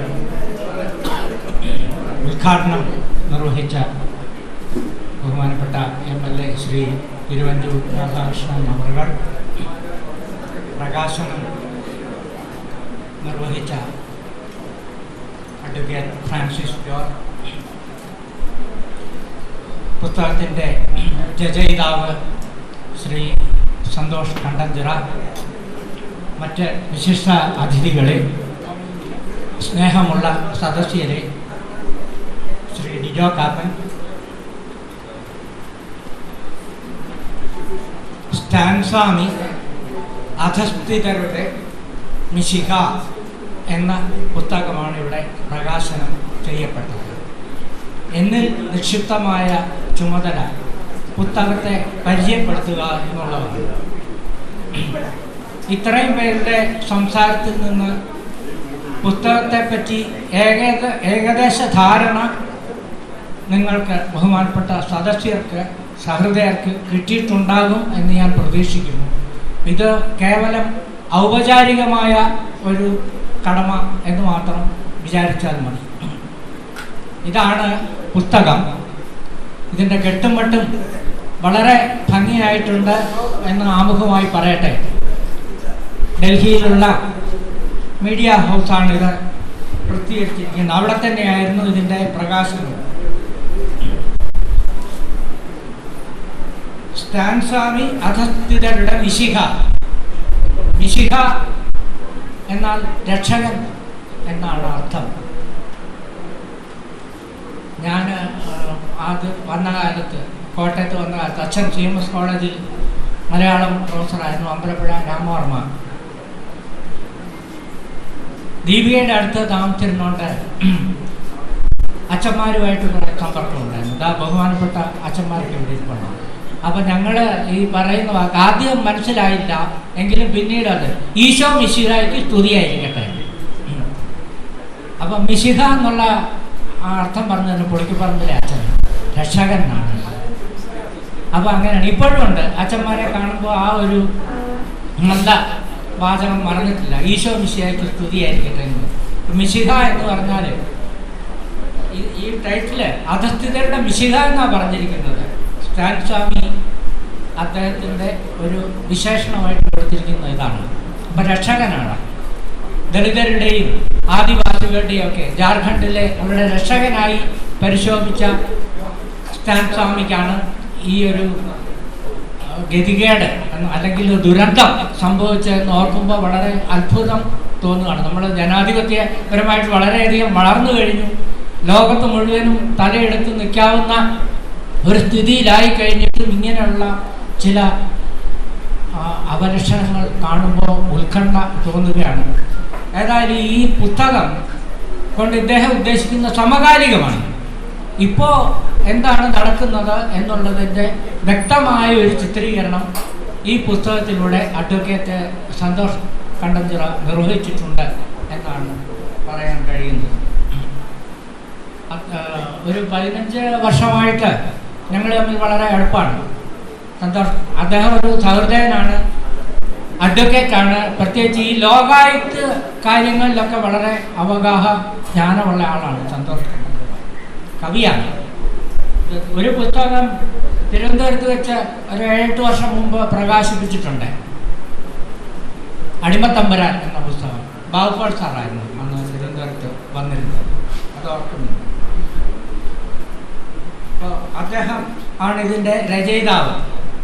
3 വർഷം കഴിഞ്ഞെങ്കിൽ തന്നെയും ഇപ്പോൾ സമകാലിക പ്രസക്തി ഓർത്ത് അദ്ദേഹം വളരെ സ്തുത്യർഹമായ വിധത്തിൽ ഈ പുസ്തകം സഹൃദയരുടെ മുമ്പാകെ പരിചയപ്പെടുത്തി എന്നുള്ളതാണ്. പുസ്തകത്തിൽ ഈ ഇന്നലെയാണ് കിട്ടുന്നത്. പുസ്തകം കയ്യിലെത്താൻ വളരെയധികം താമസിക്കേണ്ട അദ്ദേഹം തന്നെ കാലതാമസം പറഞ്ഞു. പലരുടെ കയ്യിൽ തന്നെ ഇപ്പോൾ തന്നെ ഇന്ന് മേടിച്ച് നോക്കിയവരുണ്ട്. അതുകൊണ്ട് ഡിജോ കാപ്പൻ്റെ ആ സംസാരത്തിൽ നിന്ന് തന്നെ ഏകദേശം സ്റ്റാൻ സ്വാമി അച്ഛനെക്കുറിച്ചുള്ള ഒരു ചിത്രം കിട്ടിയിട്ടുണ്ട്. പക്ഷേ അതിന് ശേഷം പിന്നെ ഇദ്ദേഹം അനുഭവിച്ച കഷ്ടപ്പാടുകൾ അതൊക്കെ കൂടുതൽ ചിത്രീകരിക്കപ്പെട്ടിരിക്കുന്നത് ഈ പുസ്തകത്തിലാണ്. അതിനുകൊണ്ട് ഈ സ്വാമി ജനിച്ചത് 1937 ഏപ്രിൽ 23 തിരുച്ചിറപ്പള്ളിയിലാണ്, നമ്മുടെ തമിഴ്നാട്ടിലുള്ള. 57 അദ്ദേഹം ദൈവശാസ്ത്രം പഠിച്ചു. 65 ജാർഖണ്ഡിൽ സാമൂഹ്യ പ്രവർത്തനത്തിനായി വരുന്നത്. ദളിതരുടെയും അധസ്ഥിതരുടെയും ഉന്നമനത്തിനു വേണ്ടി പ്രയത്നിച്ച അദ്ദേഹത്തെ പോലുള്ള ഒരു വ്യക്തിയെ, ക്രിസ്തുദാസനായിരിക്കുന്ന സ്റ്റാൻ സ്വാമിയെ നക്സലിസ്റ്റാണ്, മാവോയുടെ അനുഭാവിയാണെന്നൊക്കെ പറഞ്ഞ് കസ്റ്റഡിയിൽ എടുക്കുക എന്ന് പറഞ്ഞു കഴിഞ്ഞാൽ എനിക്കറിയില്ല അതിൻ്റെ രാഷ്ട്രീയം എന്താണെന്ന്. രാഷ്ട്രീയം എന്തെങ്കിലും കാണുമായിരിക്കും. അല്ലെങ്കിൽ പിന്നെ ഇത്രയും നിഷ്കളങ്കനായ നിഷ്കാമിയായ ഒരു പുരോഹിതനെ ഈ ഒരു ആരോപണം ഉന്നയിച്ച് കസ്റ്റഡിയിൽ എടുക്കുക എന്നൊക്കെ പറഞ്ഞു കഴിഞ്ഞാൽ പറയാനുണ്ടാകും. അദ്ദേഹം ക്രിസ്തു ദർശനം, ഈ കാരുണ്യവും സ്നേഹവും വിശ്വാസവും ശാന്തിയുമാണ് അദ്ദേഹത്തിൻ്റെ മന്ത്രം. അപ്പോൾ ഈ ഇതിനകത്ത് പ്രത്യേകം എടുത്ത് പറയാവുന്നൊരു സംഗതി, UAPA നിയമപ്രകാരമാണ് അദ്ദേഹത്തെ കസ്റ്റഡിയിലെടുത്തത്. അതിൻ്റെ അപകടം എന്താണെന്നറിയാമോ? വിചാരണ വേണ്ട, എത്ര നാൾ വേണമെങ്കിലും കസ്റ്റഡിയിൽ അധിവസിപ്പിക്കാം. ഈ ആരോപിതന്റെ ചുമതലയാണ് നിരപരാധിയാണെന്ന് തെളിയിക്കേണ്ടത്, അല്ലാതെ വേറെ മാർഗമൊന്നുമില്ല. അപ്പോൾ ജയിലിൽ കിടക്കുന്ന ഒരാളെ ജാമ്യം പോലും കിട്ടാത്ത ഒരാൾ എങ്ങനെ തൻ്റെ നിരപരാധിത്വം തെളിയിക്കുമെന്നുള്ളതാണ് വിഷയം. വളരെ ബുദ്ധിമുട്ടാണ്. ഈ അവസരത്തിൽ ഒരു ആനയുടെ ഉറുമ്പിൻ്റെയും കഥ, സംഭവം തമാശ ആണെങ്കിലും അതിലുണ്ട്. ഈ ഉറുമ്പും ആനയും തമ്മിൽ കണ്ടുമുട്ടിയപ്പോൾ കുറേ കാട്ടുപോത്തുകൾ ഇങ്ങനെ ഓടിപ്പോന്നു, വളരെ വേഗത്തിൽ ഓടിപ്പോന്നു. അപ്പം ആന ഉറുമ്പിനോട് ചോദിച്ചു, ഇതെന്താ ഈ കാട്ടുപോത്തുകളെല്ലാം കൂടെ ഇങ്ങനെ കണ്ടമാനം കൂട്ടത്തോടെ ഓടുന്നല്ലോ എന്ന് പറഞ്ഞു. അപ്പോൾ ഉറുമ്പ് പറഞ്ഞു, അതെ, കാട്ടുപോത്തുകളെയൊക്കെ വെടിവെച്ച് കൊല്ലാൻ ഉത്തരവായിട്ടുണ്ട്. കണ്ടു കഴിഞ്ഞാൽ അപ്പോൾ ഇവിടുത്തെ സർക്കാർ വെടിവെച്ച് കൊല്ലും. ഏത് രാജ്യമാണെന്നൊന്നും പറയുന്നില്ല കേട്ടോ. അതാണോ ഇങ്ങനെ ഓടിപ്പോകുന്നത്? അപ്പോൾ ആന ആകപ്പാടെ പരിഭ്രമിച്ച് ആന ഓടാൻ തുടങ്ങി. ആന ഓടാൻ തുടങ്ങിയപ്പോൾ ഉറുമ്പ് ചോദിച്ചു, നീ എന്തിനാ ഓടുന്നത്? നീ കാട്ടുപോത്തല്ലല്ലോ. കൊള്ളാം, കാട്ടുപോത്താന്ന് പറഞ്ഞ എന്നെ പിടിച്ച് അകത്തിട്ട ഞാൻ ആനയാണെന്ന് തെളിയിക്കാൻ ഒരു 20 കൊല്ലമെങ്കിലും ജയിലിൽ കിടക്കേണ്ടി വരും. ഇതാണ് സ്ഥിതി. അപ്പോൾ അതാണ് ഈ തമാശ ആണെങ്കിൽ അതിൽ വളരെ ഗൗരവമായ ഒരു സത്യമുണ്ട്. സത്യത്തെ ന്യായമായി ഞെരിച്ച് കൊല്ലുന്ന സ്ഥലമാ കോടതി. നെന്നപ്പിള്ളയുടെ ഒരു നാടകത്തിൽ പറഞ്ഞത്, ശ്രീമാനവർമ്മയുടെ അല്ല. സത്യത്തെ ന്യായമായി ഞെരിച്ച് കൊല്ലുന്ന സ്ഥലമാ കോടതി. ജഡ്ജിക്ക് സത്യം പറയണമെന്നുണ്ട്, പക്ഷെ വക്കീൽ സമ്മതിക്കില്ല. വക്കീലാണല്ലോ, വിൽസനും ഒക്കെ വക്കീലാണ്, സുരേഷ് കുറുപ്പ് വക്കീൽ, തിരുവഞ്ചൂര് വക്കീലാണ്. എല്ലാവരും മോനച്ചാന് ഹിസ്റ്ററിയാണ് അദ്ദേഹത്തിൻ്റെ ബിരുദം. ഞാൻ ഇതിനിടയ്ക്ക് ഒരു കാര്യം പറഞ്ഞോട്ടെ. ഇദ്ദേഹം ഈ ഒരു പുസ്തകം കുറച്ച് നാൾ മുമ്പ് ഇവിടെ പ്രകാശിച്ചു മോനച്ചായൻ്റെ. പക്ഷേ അത് ഇനി ചെയ്യാനുള്ളത് ലൈബ്രറിയെ സംബന്ധിച്ചും കോട്ടയത്തെ സംബന്ധിച്ചും വളരെ അറിവുള്ള വ്യക്തിയാണ്. അപ്പോൾ ഞാൻ എപ്പോഴും പറയാറുണ്ട്, നമുക്ക് ഈ സന്ദർഭം കിട്ടുമ്പോൾ ദയവായിട്ട് അദ്ദേഹം ഈ അറിയാവുന്ന കാര്യങ്ങളൊക്കെ എഴുതി പുസ്തകമാക്കണം. ഞാനും എന്നാൽ കഴിയുന്ന പോലെ സഹായിക്കാമെന്നൊക്കെ അദ്ദേഹത്തോട് പറയുന്നുണ്ട്. വളരെ ഈ കാലഘട്ടത്തിൻ്റെ ആവശ്യം കൂടാണ്. അപ്പോൾ അതാണ് ഈ ജയിലിൽ കിടക്കുന്നയാളുടെ ഒക്കെ ഇതാണ് അയാളുടെ ഉത്തരവാദിത്വമാണ് നിരപരാധിയാണെന്ന് തെളിയിക്കേണ്ടതെന്നുള്ളത്. അതെങ്ങനെ തെളിയിക്കാൻ സാധിച്ചിട്ടില്ല. അദ്ദേഹത്തിന് വളരെയധികം പിന്നെ കഷ്ടപ്പാടുണ്ടായിട്ടുണ്ട്. ഇവിടെ പറഞ്ഞല്ലോ, സ്ട്രോ പോലും നിഷേധിച്ച് കുടിക്കാൻ ശതാഭിഷിക്തനായ ഒരു പാതിരിക്ക് കേരളത്തിൽ എനിക്ക് തോന്നുന്നു മിഷണറിമാരുടെ പ്രവർത്തനം നന്നായിട്ട് വന്ന ഒരു സംസ്ഥാനമാണ് കേരളം. അവരുടെ വിദ്യാഭ്യാസ മേഖലയിൽ അവരുടെ പങ്ക് നമുക്ക് നിഷേധിക്കാവുന്ന ചരിത്രപരമായ വസ്തുതയാണത്. അപ്പം അങ്ങനെയുള്ള ഈ സ്വാമിക്ക് ഇങ്ങനെയുള്ള പീഡനം അനുഭവിക്കാൻ ഇടയായി എന്ന് പറയുന്നത് ലജ്ജാവഹം എന്നല്ലാതെ മറ്റൊന്നും പറയാനൊന്നുമില്ല. അത് ഇതിൽ ഞങ്ങൾക്കൊക്കെ കുറുപ്പിനും എനിക്കൊക്കെ ഈ മിസയുടെ അറിയാം. അടിയന്തരാവസ്ഥ കാലത്ത് ഡിജോ കാപ്പിനൊക്കെ അറിയാം. വളരെ ഭീകരമായ ഒന്നാണ് മിസ തടവ്. അതുപോലെ തന്നെ നമ്മുടെ നെൽസൺ മണ്ടേലയുടെ കാര്യം നിങ്ങൾക്കറിയാം. മുജിബുർ റഹ്മാന്റെ കാര്യം അറിയാം. ഇന്ത്യയിൽ തന്നെ ജയപ്രകാശ് നാരായണൻ ഒരു കാരണവുമില്ലാതെ അദ്ദേഹത്തെ പിടിച്ച് ജയിലിട്ടു. അടിയന്തരാവസ്ഥയുടെ സ്നേഹലത റെഡ്ഡി ഞങ്ങൾക്കൊക്കെ വളരെ രൂക്ഷമായിട്ട് അവരുടെ ദുരന്തം അനുഭവകഥ ഇപ്പോഴും ഞങ്ങളുടെ നെഞ്ചിൽ പിടയുന്നുണ്ട്. എൻ്റെയും സുരേഷ് കുറുപ്പിൻ്റെയൊക്കെ. ഞങ്ങളൊക്കെ വെള്ളം കുടിച്ചാണ് കോളേജിൽ നടത്തിക്കൊണ്ട് പോയിക്കൊണ്ടിരുന്നത്. 75, 76, 77 ഈ 3 വർഷം. അത് പറഞ്ഞൊരു ഇതാക്കുന്നില്ല എങ്കിൽ തന്നെ അതിൻ്റെയൊക്കെ ഈ അവശിഷ്ടങ്ങളായി ഇപ്പോഴും നടമാടുന്നുണ്ടല്ലോ എന്ന് ആലോചിക്കുമ്പോൾ ഉണ്ടാകുന്ന ഒരു ആശങ്ക, അതിൻ്റെ വെളിച്ചത്തിലാണ് ഇത്രയും പറഞ്ഞത്. ഇദ്ദേഹം ഈ പുസ്തകത്തിലെ വ്യവസായവൽക്കരണത്തെ പറ്റി പറയുന്നുണ്ട്. അതുപോലെ വിമോചനം സ്റ്റാൻ സ്വാമി, പിന്നെ ഭീമ കൊറേഗാവൻ സംഭവം, അതുപോലെ എൽഗാർ പരിഷത്ത്. എൽഗാർ എന്ന ഉച്ചത്തിലുള്ള അഭ്യർത്ഥന എന്നാണ് അർത്ഥം. അതിനെപ്പറ്റി സത്യങ്ങൾ, അത് കൊൽസെ പാർട്ടിയിൽ നിന്നും സാവന്ത് എന്നും പറയുന്ന 2 ജഡ്ജിമാരാണ് അതിനെപ്പറ്റി ഉന്നയിക്കുന്നത്. അതുപോലെ കസ്റ്റഡി മരണത്തിലെ ചില ചോദ്യങ്ങൾ ആർക്കും ഉത്തരം നൽകാൻ, അല്ലെങ്കിൽ അധികാരികൾ കണിശമായിട്ട് ഉത്തരം നൽകേണ്ടതായ ചോദ്യങ്ങൾ അതുണ്ട്, നിഷേധിച്ചു എന്നാണ് പറയുന്നത്. അതുപോലെ നീതിമാന്റെ രക്തത്തിൽ പങ്കില്ലേ എന്ന് ചോദിക്കുന്നതാണ്. മറ്റൊന്ന് ഏറ്റവും പ്രധാനമായി നോട്ട് ചെയ്യേണ്ട പുസ്തകത്തിൽ ഒരു രാഷ്ട്രീയ കക്ഷിയുടെ ഭാഷ്യങ്ങൾ അത് എനിക്ക് തോന്നുന്നു ഒരു പക്ഷേ സന്തോഷ് ആ ഇംഗ്ലീഷിന് മലയാള പരിഭാഷയും കൂടെ കൊടുത്തിരുന്നെങ്കിൽ ഉചിതമായിരുന്നേ. എങ്കിൽ തന്നെ വായിച്ച് മനസ്സിലാക്കാവുന്നതേ ഉള്ളൂ. അതിനകത്ത് ആരോപിക്കുന്നത് BJP-യുടെയാണ് എന്ന് പറഞ്ഞ് തന്നെ കൊടുക്കുന്നുണ്ട്. നക്സലൈറ്റ് ആണെന്നാണ് ആരോപിച്ചിരിക്കുന്നത് ഈ സ്റ്റാൻ സ്വാമി. അപ്പം എന്തുമാത്രമാണെന്ന് ആലോചിച്ച് നോക്കുക. അതുപോലെ യൂറോപ്യൻ പാർലമെന്റ് സമർപ്പിച്ച നിവേദനം അത് കൊടുക്കുന്നുണ്ട്. പിന്നെ സുപ്രീം കോടതിയുടെ 1991 സമതാ വിധിന്യായം അത് കൊടുക്കുന്നുണ്ട്. അപ്പോൾ ഏതൊക്കെ ഈ ആദിവാസികളെ പറ്റിയുള്ള വിവരണമുണ്ട്. പഞ്ചായത്ത് പട്ടിക തിരിച്ചിട്ടുള്ള കാര്യങ്ങളൊക്കെ വിവരിച്ചിട്ടുണ്ട്. പട്ടികജാതി പട്ടികവർഗങ്ങൾക്ക് നേരെയുള്ള അതിക്രമങ്ങളെ കുറിച്ച് പറയുന്നുണ്ട്. ഭരണഘടനയും നിയമങ്ങളും ഉറപ്പു നൽകുന്ന ആദിവാസികളുടെ സുരക്ഷ, അതിൻ്റെ യഥാർത്ഥ സ്ഥിതി അതൊക്കെ പറയുന്നുണ്ട്. ആദിവാസി സമൂഹങ്ങളുടെ അവകാശം, ചരിത്രപരമായ രൂപരേഖ, ഇങ്ങനെ പലവിധ സുപ്രീം കോടതിയുടെ നിരീക്ഷണം, ഇതൊക്കെ തന്നെ എല്ലാം സംക്ഷിപ്തമായിട്ട് അല്ലെങ്കിൽ സാധാരണക്കാരന് ഒരു സൗകര്യം വായിച്ച് മനസ്സിലാക്കാവുന്ന രീതിയിലൊക്കെ വളരെ ലളിതമായ ഭാഷയിൽ സന്തോഷ് ഇത് നിർവഹിച്ചിട്ടുണ്ട്.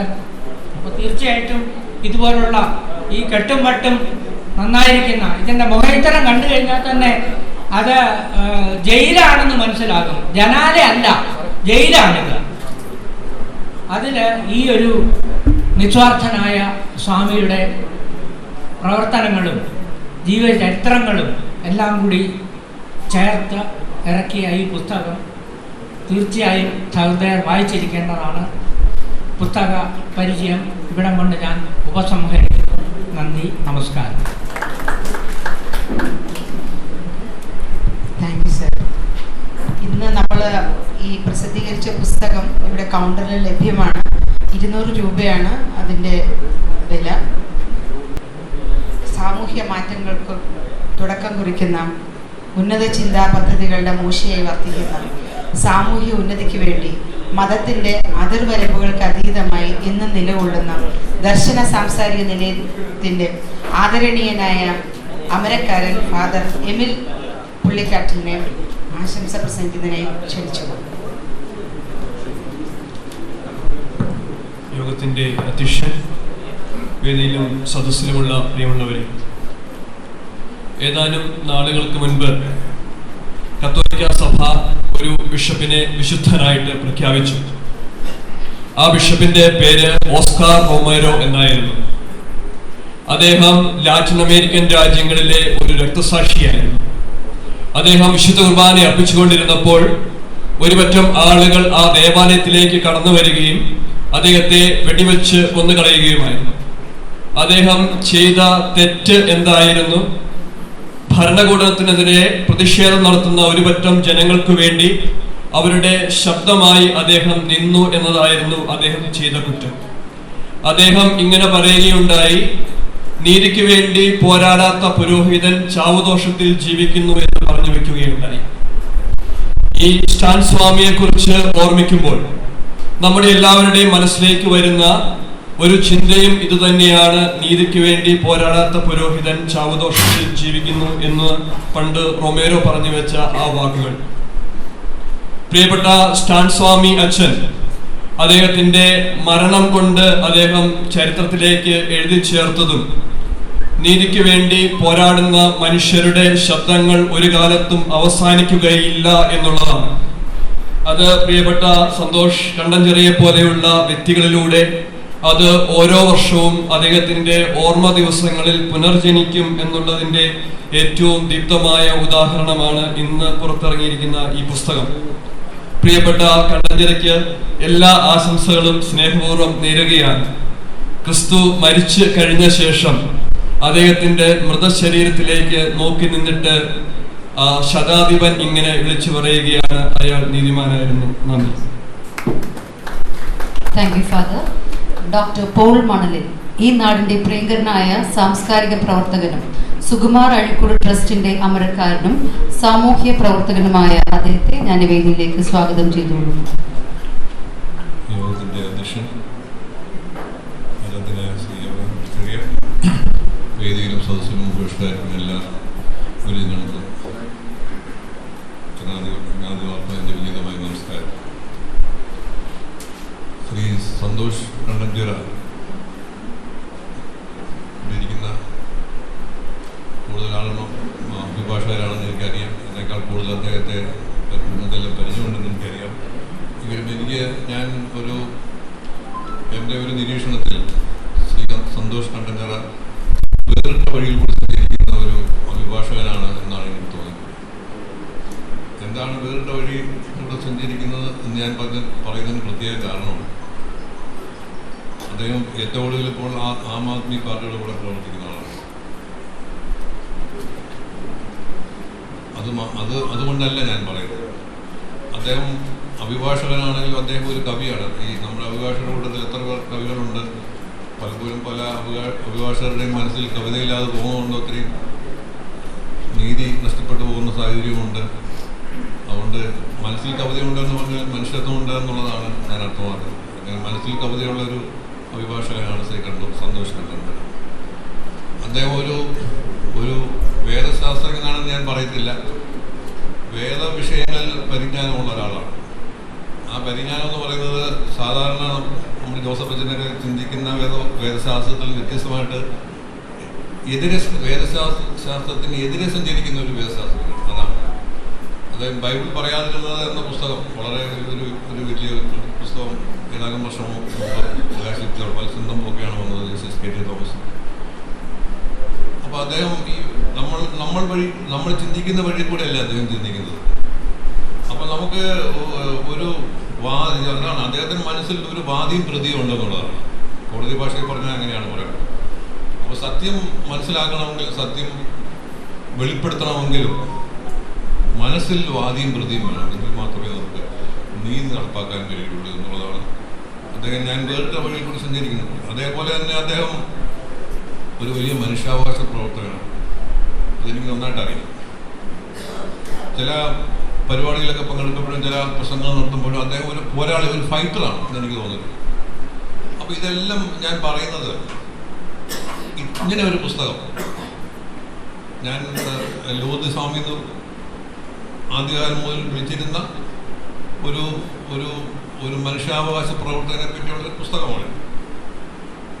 അദ്ദേഹം ഇപ്പോൾ പത്രങ്ങൾ വഴി നമ്മളെല്ലാം ആ പേര് സ്റ്റാൻ സ്വാമി എന്നാണ് അദ്ദേഹത്തെ അറിയപ്പെടുന്നത്. അപ്പോൾ എന്തിനാണ് ഇങ്ങനെ ഒരു മനുഷ്യനെ പറ്റി ഇങ്ങനെ ഒരു പുസ്തകം ശ്രീ സന്തോഷ് തയ്യാറാക്കിയത് എന്ന് ഞാൻ ആലോചിച്ചപ്പോഴേ, സ്റ്റാൻ സ്വാമി ജീവിച്ചതും പ്രവർത്തിച്ചതും നമ്മുടെ സമൂഹത്തിൽ നീതി നടപ്പാക്കാൻ വേണ്ടിയായിരുന്നു എന്നുള്ളതാണ്. അദ്ദേഹം ജീവിച്ചപ്പോൾ അദ്ദേഹം നാളേക്ക് വേണ്ടി അദ്ദേഹം നടത്തിയ നിലവിളികളാണ് അദ്ദേഹത്തെ, നമ്മുടെ രാജ്യം അദ്ദേഹത്തെ ശ്രദ്ധിക്കാനിടയാക്കി. നമ്മൾ വ്യത്യസ്ത തുറകളിൽ പ്രവർത്തിക്കുന്ന ആളുകൾ, അഭിഭാഷകരായിട്ടും അധ്യാപകരായിട്ടും രാഷ്ട്രീയ പ്രവർത്തകരായിട്ടും ഒക്കെ നമ്മൾ പ്രവർത്തിക്കുന്ന ആളുകൾ. പക്ഷേ നമുക്ക് സമകാലത്ത് നമ്മൾ ജീവിക്കുമ്പോൾ നാളത്തെ സമൂഹത്തിന് വേണ്ടി, നാളത്തെ മനുഷ്യർക്ക് വേണ്ടി നമുക്ക് എന്ത് ചിന്തിക്കാൻ കഴിയും? അവരുടെ ജീവിതത്തെപ്പറ്റി നമുക്ക് നിലവിളിയോടെ നമുക്ക് പ്രവർത്തിക്കാൻ കഴിയുമോ? കാരണം നമ്മുടെ സമൂഹം എങ്ങോട്ടാണ് പോകുന്നത്? ഇവിടെ സുരേഷ് കുറുപ്പൊക്കെ പറഞ്ഞു, ശ്രീ തിരുവഞ്ചൂർ പറഞ്ഞു, അതേപോലെ ശ്രീ ഫ്രാൻസിസ് ജോർജ് പറഞ്ഞു, നമ്മുടെ ജനാധിപത്യം എങ്ങോട്ടാണ് പോകുന്നത്? അത് നാളേക്കുള്ള നിലവിളിയാണ്. അപ്പോൾ ഈ നിലവിളി കേൾക്കാത്ത ഒരു സമൂഹത്തിൽ ജീവിക്കുമ്പോൾ നിലവിളികളുടെ ഈ പറയുന്ന ഒരു ശബ്ദം, നിലയ്ക്കാത്ത ശബ്ദം, ഇത് കേൾക്കാത്ത ആളുകളുടെ മുമ്പിൽ ഇടയിൽ അവതരിപ്പിക്കാനുള്ള ഒരു ഉത്തരവാദിത്വം, ധാർമ്മികമായ ഉത്തരവാദിത്വം നമുക്ക് അഭിഭാഷകനാണെങ്കിലും അധ്യാപകനാണെങ്കിലും വീട്ടമ്മയാണെങ്കിലും രാഷ്ട്രീയ പ്രവർത്തകനാണെങ്കിലും ഇങ്ങനെയുള്ള ആളുകളെ നമ്മുടെ വായനക്കാരുടെ മുമ്പിൽ അവതരിപ്പിച്ചെങ്കിൽ മാത്രമേ നമുക്ക് ജനാധിപത്യ സങ്കല്പത്തെ നമുക്ക് നിലനിർത്താൻ സാധിക്കും. 2024 ഇലക്ഷൻ കഴിഞ്ഞപ്പോൾ നമുക്കെല്ലാം ഇന്ത്യയിൽ ജനാധിപത്യം നിലനിൽക്കും. ഇപ്പോൾ യു പിയിൽ 100 പേർ മരിച്ചു. ആ 100 പേർ മരിച്ച സ്ഥലത്താണ് 100 പേർ ഇതാണ് ഒരു ബാബയുടെ പ്രസംഗം കേൾക്കാൻ പോയത്, ഇത്ര പേര് മരിച്ചു. പക്ഷെ അവിടെ തന്നെയാണ് ജനാധിപത്യ വിപ്ലവം ഉണ്ടായത്. അവിടെ തന്നെയാണ് ഇലക്ഷൻ നടന്നപ്പോൾ മാറ്റങ്ങൾ ഉണ്ടായത്. അതുകൊണ്ട് നമ്മുടെ പ്രവർത്തനങ്ങൾ, ചിന്തകൾ ഈ സമൂഹത്തിൻ്റെ മാറ്റത്തിന് വേണ്ടി നമുക്ക് പര്യാപ്തമാക്കാൻ കഴിയും എന്നുള്ളതിൻ്റെ സൂചനയാണ് ശ്രീ സന്തോഷ് കണ്ണംചിറ ഈ പുസ്തകം എഴുതിയതിലൂടെ നിർവഹിക്കുന്ന ദൗത്യം എന്ന് പറയുന്നത്. ഇതിൻ്റെ അവതാരികയിൽ നമ്മുടെ അവതാരികക്കാരെ അല്ല മറ്റേ അച്ഛൻ തമു ഇതിനകത്ത് എഴുതിയിട്ടുണ്ട്. ഈ ഓർമ്മകളുടെ കുർബാന, എനിക്ക് വളരെ ആ വാചകം വളരെ ഇഷ്ടപ്പെട്ടു. ഓർമ്മകളുടെ കുർബാന, ഈ പുസ്തകം ഓർമ്മകളുടെ ഒരു കുർബാനയാണ് എന്ന് പറയുന്നത്. ക്രൈസ്തവ വിശ്വാസികളെ സംബന്ധിച്ച് ഈ ഓർമ്മകളുടെ ഓർമ്മ എന്ന് പറയുന്നത് ഈ നമ്മൾ കുർബാന അനുഷ്ഠിക്കുന്നത് ഓർമ്മയാണ്, തിരുശരീര രക്തം പങ്കിടുന്ന ഒരു അനുഭവമാണ്. അപ്പോൾ അതിനകത്ത് ഒരു വലിയ തിയോളജി ഉണ്ട്. അപ്പം നമുക്ക് ഈ പറയുന്ന ത്യാഗത്തിൻ്റെ, സ്നേഹത്തിൻ്റെ, കാരുണ്യത്തിൻ്റെ അനുഭവങ്ങൾ ഈ സമൂഹത്തിൽ വിന്യസിക്കാനുള്ള ഉത്തരവാദിത്വം വൈദികർക്കും രാഷ്ട്രീയ പ്രവർത്തകർക്കും എല്ലാവർക്കും ഉണ്ട്. അപ്പം അതിനെ സൂചിപ്പിക്കുന്ന ഒരു പുസ്തകമായിട്ടാണ് സന്തോഷിൻ്റെ ഇതിനെ ഞാൻ കാണുന്നത്. പിന്നെ ഒരു കാര്യം കൂടി ഞാൻ അഭിമാനത്തോടുകൂടി പറയുകയാണ്. ഒരുപക്ഷെ സന്തോഷ് പുസ്തകം എഴുതിയ സന്തോഷ് ഉൾപ്പെടെ പല ആളുകളും സ്റ്റാൻ സ്വാമിയെ കണ്ടതായിട്ട് ഞാൻ കരുതുന്നില്ല. കാരണം നമ്മൾ ആ നിലയിൽ കേരളത്തിൽ അദ്ദേഹം അധികമൊന്നും വന്നിട്ടില്ലല്ലോ, വന്നതായിട്ട് എനിക്ക് തോന്നുന്നില്ല. ഞാൻ 1981 പത്രപ്രവർത്തകനായിട്ട് മനോരമയിൽ പ്രവേശിച്ചത്. 1985 ബാംഗ്ലൂരിൽ നടന്ന ഈ പത്രപ്രവർത്തകരുടെ മനുഷ്യാവകാശ ഹ്യൂമൻ റൈറ്റ്സ് സംബന്ധിച്ച് ഒരു വർക്ക്ഷോപ്പിൽ പങ്കെടുക്കാനിടയായി. ബാംഗ്ലൂരിൽ വെച്ചാണ് നടന്നത്. ഇന്ത്യൻ സോഷ്യൽ ഇൻസ്റ്റിറ്റ്യൂട്ടാണ്. അതിപ്പം അവരുടെ ജെസ്യൂട്ടുകാരുടെ ഒരു പ്രവർത്തന മേഖലയായിരുന്നു ഇപ്പോഴാണ് എനിക്ക് മനസ്സിലാക്കാൻ കഴിയും. അത് അങ്ങനെയല്ല അവിടെ പ്രവർത്തിച്ചത്. ഒരു പൊതുവായ സ്ഥാപനം പോലെയാണ് അവിടെ പ്രവർത്തിച്ചത്. അപ്പോൾ കേരളത്തിൽ നിന്നും ഇന്ത്യയിൽ നിന്നും പല മനുഷ്യാവകാശ പ്രവർത്തകർ. അപ്പം പത്രപ്രവർത്തനം എന്ന് പറയുന്നത് ഞങ്ങളെ സംബന്ധിച്ച് തലക്കെട്ടിടുക, വാർത്ത എഡിറ്റ് ചെയ്യുക എന്നുള്ള ഒരു സങ്കല്പത്തിലാണ് ഞങ്ങളൊക്കെ പത്രത്തിൽ ജോലി ഞാനൊക്കെ തുടങ്ങിയത്. പക്ഷെ പത്രപ്രവർത്തനം എന്ന് പറയുന്നത് അതല്ല. നമ്മുടെ രാജ്യത്ത് ആദിവാസികൾ അല്ലെങ്കിൽ ഈ പറയുന്ന പാരതന്ത്ര്യം അനുഭവിക്കുന്നവർ, പാർശ്വവൽക്കരിക്കപ്പെട്ടവർ, ഇങ്ങനെ ഒരു നമ്മൾ കാണാത്ത ഒരു വലിയ ജനതയുണ്ട് എന്ന് എനിക്ക് മനസ്സിലായത്. കാരണം നമ്മളെ സംബന്ധിച്ച് ഞാൻ ഒരു നാട്ടിൻപുറത്ത് ജനിച്ച ആള്, നാട്ടിൻപുറത്ത് പഠിച്ച ആള്, ഒരു കോട്ടയത്ത് ജോലിക്ക് വന്നപ്പോൾ നമ്മൾ കണ്ട ലോകമല്ല പത്രപ്രവർത്തകന്റെ ലോകമെന്ന് മനസ്സിലാക്കാൻ ഈ ബാംഗ്ലൂരിൽ നടന്ന മനുഷ്യാവകാശ പത്രപ്രവർത്തകരുടെ ശില്പശാലയിൽ അന്ന് ഒരു ക്ലാസ് എടുത്തത് ലൂർദ് സ്വാമിയാണ്. പക്ഷെ അദ്ദേഹം വളരെ സോഫ്റ്റാണ്, വളരെ മൃദുവായി സംസാരിക്കുന്ന ഒരാളാണ്. അദ്ദേഹത്തിന്റെ മനസ്സിൽ ഒരു ഫൈറ്റർ ഉണ്ടെന്നുള്ള കാര്യം എനിക്ക് പിന്നീടാണ് മനസ്സിലായത്. കാരണം അന്നൊന്നും അങ്ങനെ അദ്ദേഹത്തെ ശ്രദ്ധിച്ചിട്ടില്ല. പക്ഷെ പിൽക്കാലത്താണ് ഇദ്ദേഹമായിരുന്നല്ലോ അന്ന് ഞാൻ കണ്ട ലൂർദ് സ്വാമി എന്ന് തിരിഞ്ഞു നോക്കുമ്പോൾ ഒരുപക്ഷെ നമ്മുടെ ഈ ഒരു പത്രപ്രവർത്തകനെ സംബന്ധിച്ച് ഇത്തരം ആളുകളെ വൈക്കം മുഹമ്മദ് ബഷീർ ഗാന്ധിജിയെ കണ്ടു എന്ന് പറഞ്ഞ പോലെ, സുകുമാരനോട് ഗാന്ധിജിയെ കണ്ടു എന്ന് പറയുന്ന പോലെ നമ്മുടെ ജീവിതത്തിലെ വഴിത്തിരിവുകളുണ്ട്. ഒരുപക്ഷെ നമ്മുടെ പത്രപ്രവർത്തന മേഖലയിൽ ഇതല്ല പത്രപ്രവർത്തനം. നമുക്ക് മറ്റുള്ളവർക്ക് വേണ്ടി കരയാനും മറ്റുള്ളവർക്ക് വേണ്ടി നിലവിളിക്കാനുമുള്ള ഒരു നിയോഗമാണ് പത്രപ്രവർത്തനം എന്ന് മനസ്സിലാക്കാൻ, ബോധ്യപ്പെടുത്താൻ ഒരുപക്ഷെ ആ വർക്ക്ഷോപ്പ് കൊണ്ട് സാധിച്ചിരിക്കുമെന്ന് ഞാൻ കരുതുന്നു. പിന്നീട് തുടർന്ന പല അവസരങ്ങളിൽ ഇത്തരം വിഷയങ്ങളെ പറ്റി ആലോചിക്കാനും, പിന്നീട് ഒരിക്കൽ ഞാൻ നാഷണൽ കൗൺസിൽ ഓഫ് ചർച്ചസിൻ്റെ ഒരു അസംബ്ലിയിൽ റാഞ്ചിയിൽ പോയപ്പോൾ അവിടുന്ന് ഈ പറയുന്ന ഈ നാഷണൽ കൗൺസിലിൻ്റെ ഈ ഒരു പ്രോഗ്രാം അനുസരിച്ച് ഞങ്ങൾ ആദിവാസികളുടെ ഒരു ഗ്രാമം സന്ദർശിക്കുകയും, അപ്പോൾ ഇതാണ് നമ്മൾ ഇന്ത്യയെ കണ്ടെത്താനുള്ള ഒരു പരിശ്രമം. നമ്മൾ ജീവിക്കുന്ന ചുറ്റുപാടും നമ്മൾ കാണാത്ത ആളുകൾ ധാരാളമുണ്ട്. കരയുന്നവർ, ഭക്ഷണം കഴിക്കാത്തവർ, നീതി നിഷേധിക്കപ്പെട്ടവർ. ഇങ്ങനെയുള്ളൊരു സമൂഹത്തെ പറ്റി മനസ്സിലാക്കാൻ അന്നത്തെ ബാംഗ്ലൂരിലെ ഈ വർക്ക്ഷോപ്പ് ഉപകരിച്ചു.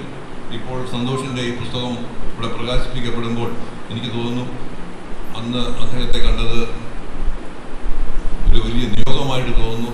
ഇന്ത്യയിൽ ആദ്യമായിട്ട് കത്തോലിക്ക സഭ ഒരു പുരോഹിതനെ വിശുദ്ധനായി പ്രഖ്യാപിച്ചത് ഗോവയിലെ ജോസഫ് മാസിനെയാണ്. അദ്ദേഹം ശ്രീലങ്കയിൽ അവിടുത്തെ പാവപ്പെട്ടവരുടെ ഇടയിൽ പ്രവർത്തിച്ച് അവരുടെ ഒരു കണ്ടണ്ട ദൈവമായി മാറിയതിൻ്റെ അടിസ്ഥാനത്തിൽ അദ്ദേഹത്തെ വിശുദ്ധനായി പ്രഖ്യാപിക്കുകയാണ്. ഇന്ന് സ്റ്റാൻ സ്വാമി ഒരുപക്ഷെ കത്തോലിക്ക സഭ വിശുദ്ധനായി പ്രഖ്യാപിക്കാത്ത മനുഷ്യരുടെ എല്ലാം മനസ്സിൽ, ഒരുപക്ഷെ ആദിവാസി സമൂഹത്തിൻ്റെ അവിടുത്തെ മനുഷ്യരുടെ മനസ്സിൽ ജീവിക്കുന്ന ഒരു രക്തസാക്ഷി മാത്രമല്ല, ജീവിക്കുന്ന ഒരു വിശുദ്ധനായി അവർ കാണുന്നുണ്ട് എന്ന് മാത്രം ഞാൻ മനസ്സിലാക്കി ഞാനത് എനിക്ക് ബോധ്യപ്പെടുകയാണ്. അപ്പോൾ ഇത്തരം ഈ ഒരു പുസ്തകം സന്തോഷ് എഴുതിയതിലൂടെ നമ്മുടെ എല്ലാം മനസ്സിൽ നീതിക്ക് വേണ്ടിയുള്ള ഒരു ശബ്ദം, ഒരു തിരുനാളം അദ്ദേഹം കൊളുത്തി വെച്ചിരിക്കുന്നു എന്ന് മാത്രം പറഞ്ഞുകൊണ്ട് എൻ്റെ വാക്കുകൾ ചേർക്കുന്നു. നന്ദി, നമസ്കാരം. Thank you sir. പ്രമുഖ സാംസ്കാരിക പ്രവർത്തകനും CPIയുടെ കോട്ടയം ജില്ലാ സെക്രട്ടറിയുമായ കോട്ടയത്തിൻ്റെ പൊതു ജീവിതത്തിലെ സജീവ സാന്നിധ്യവുമായ അഡ്വക്കേറ്റ് VP വിനു സാറിനെ. പ്രിയപ്പെട്ട യോഗത്തിൻ്റെ അധ്യക്ഷൻ കോട്ടയം പബ്ലിക് ലൈബ്രറിയുടെ ബഹുമാനിയായ പ്രസിഡന്റ് ശ്രീ പ്രഹ്ലാദ്,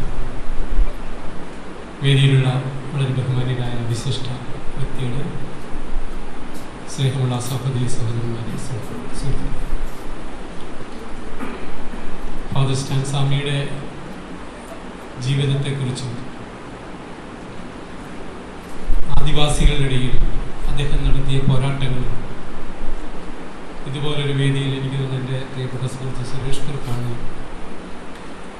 എല്ലാവരെയും കൂടുതൽ ഒരു ടച്ചിങ് ആയിട്ട് ആ കാര്യങ്ങൾ വളരെ വിശദമായി തന്നെ അവതരിപ്പിക്കുന്നത്.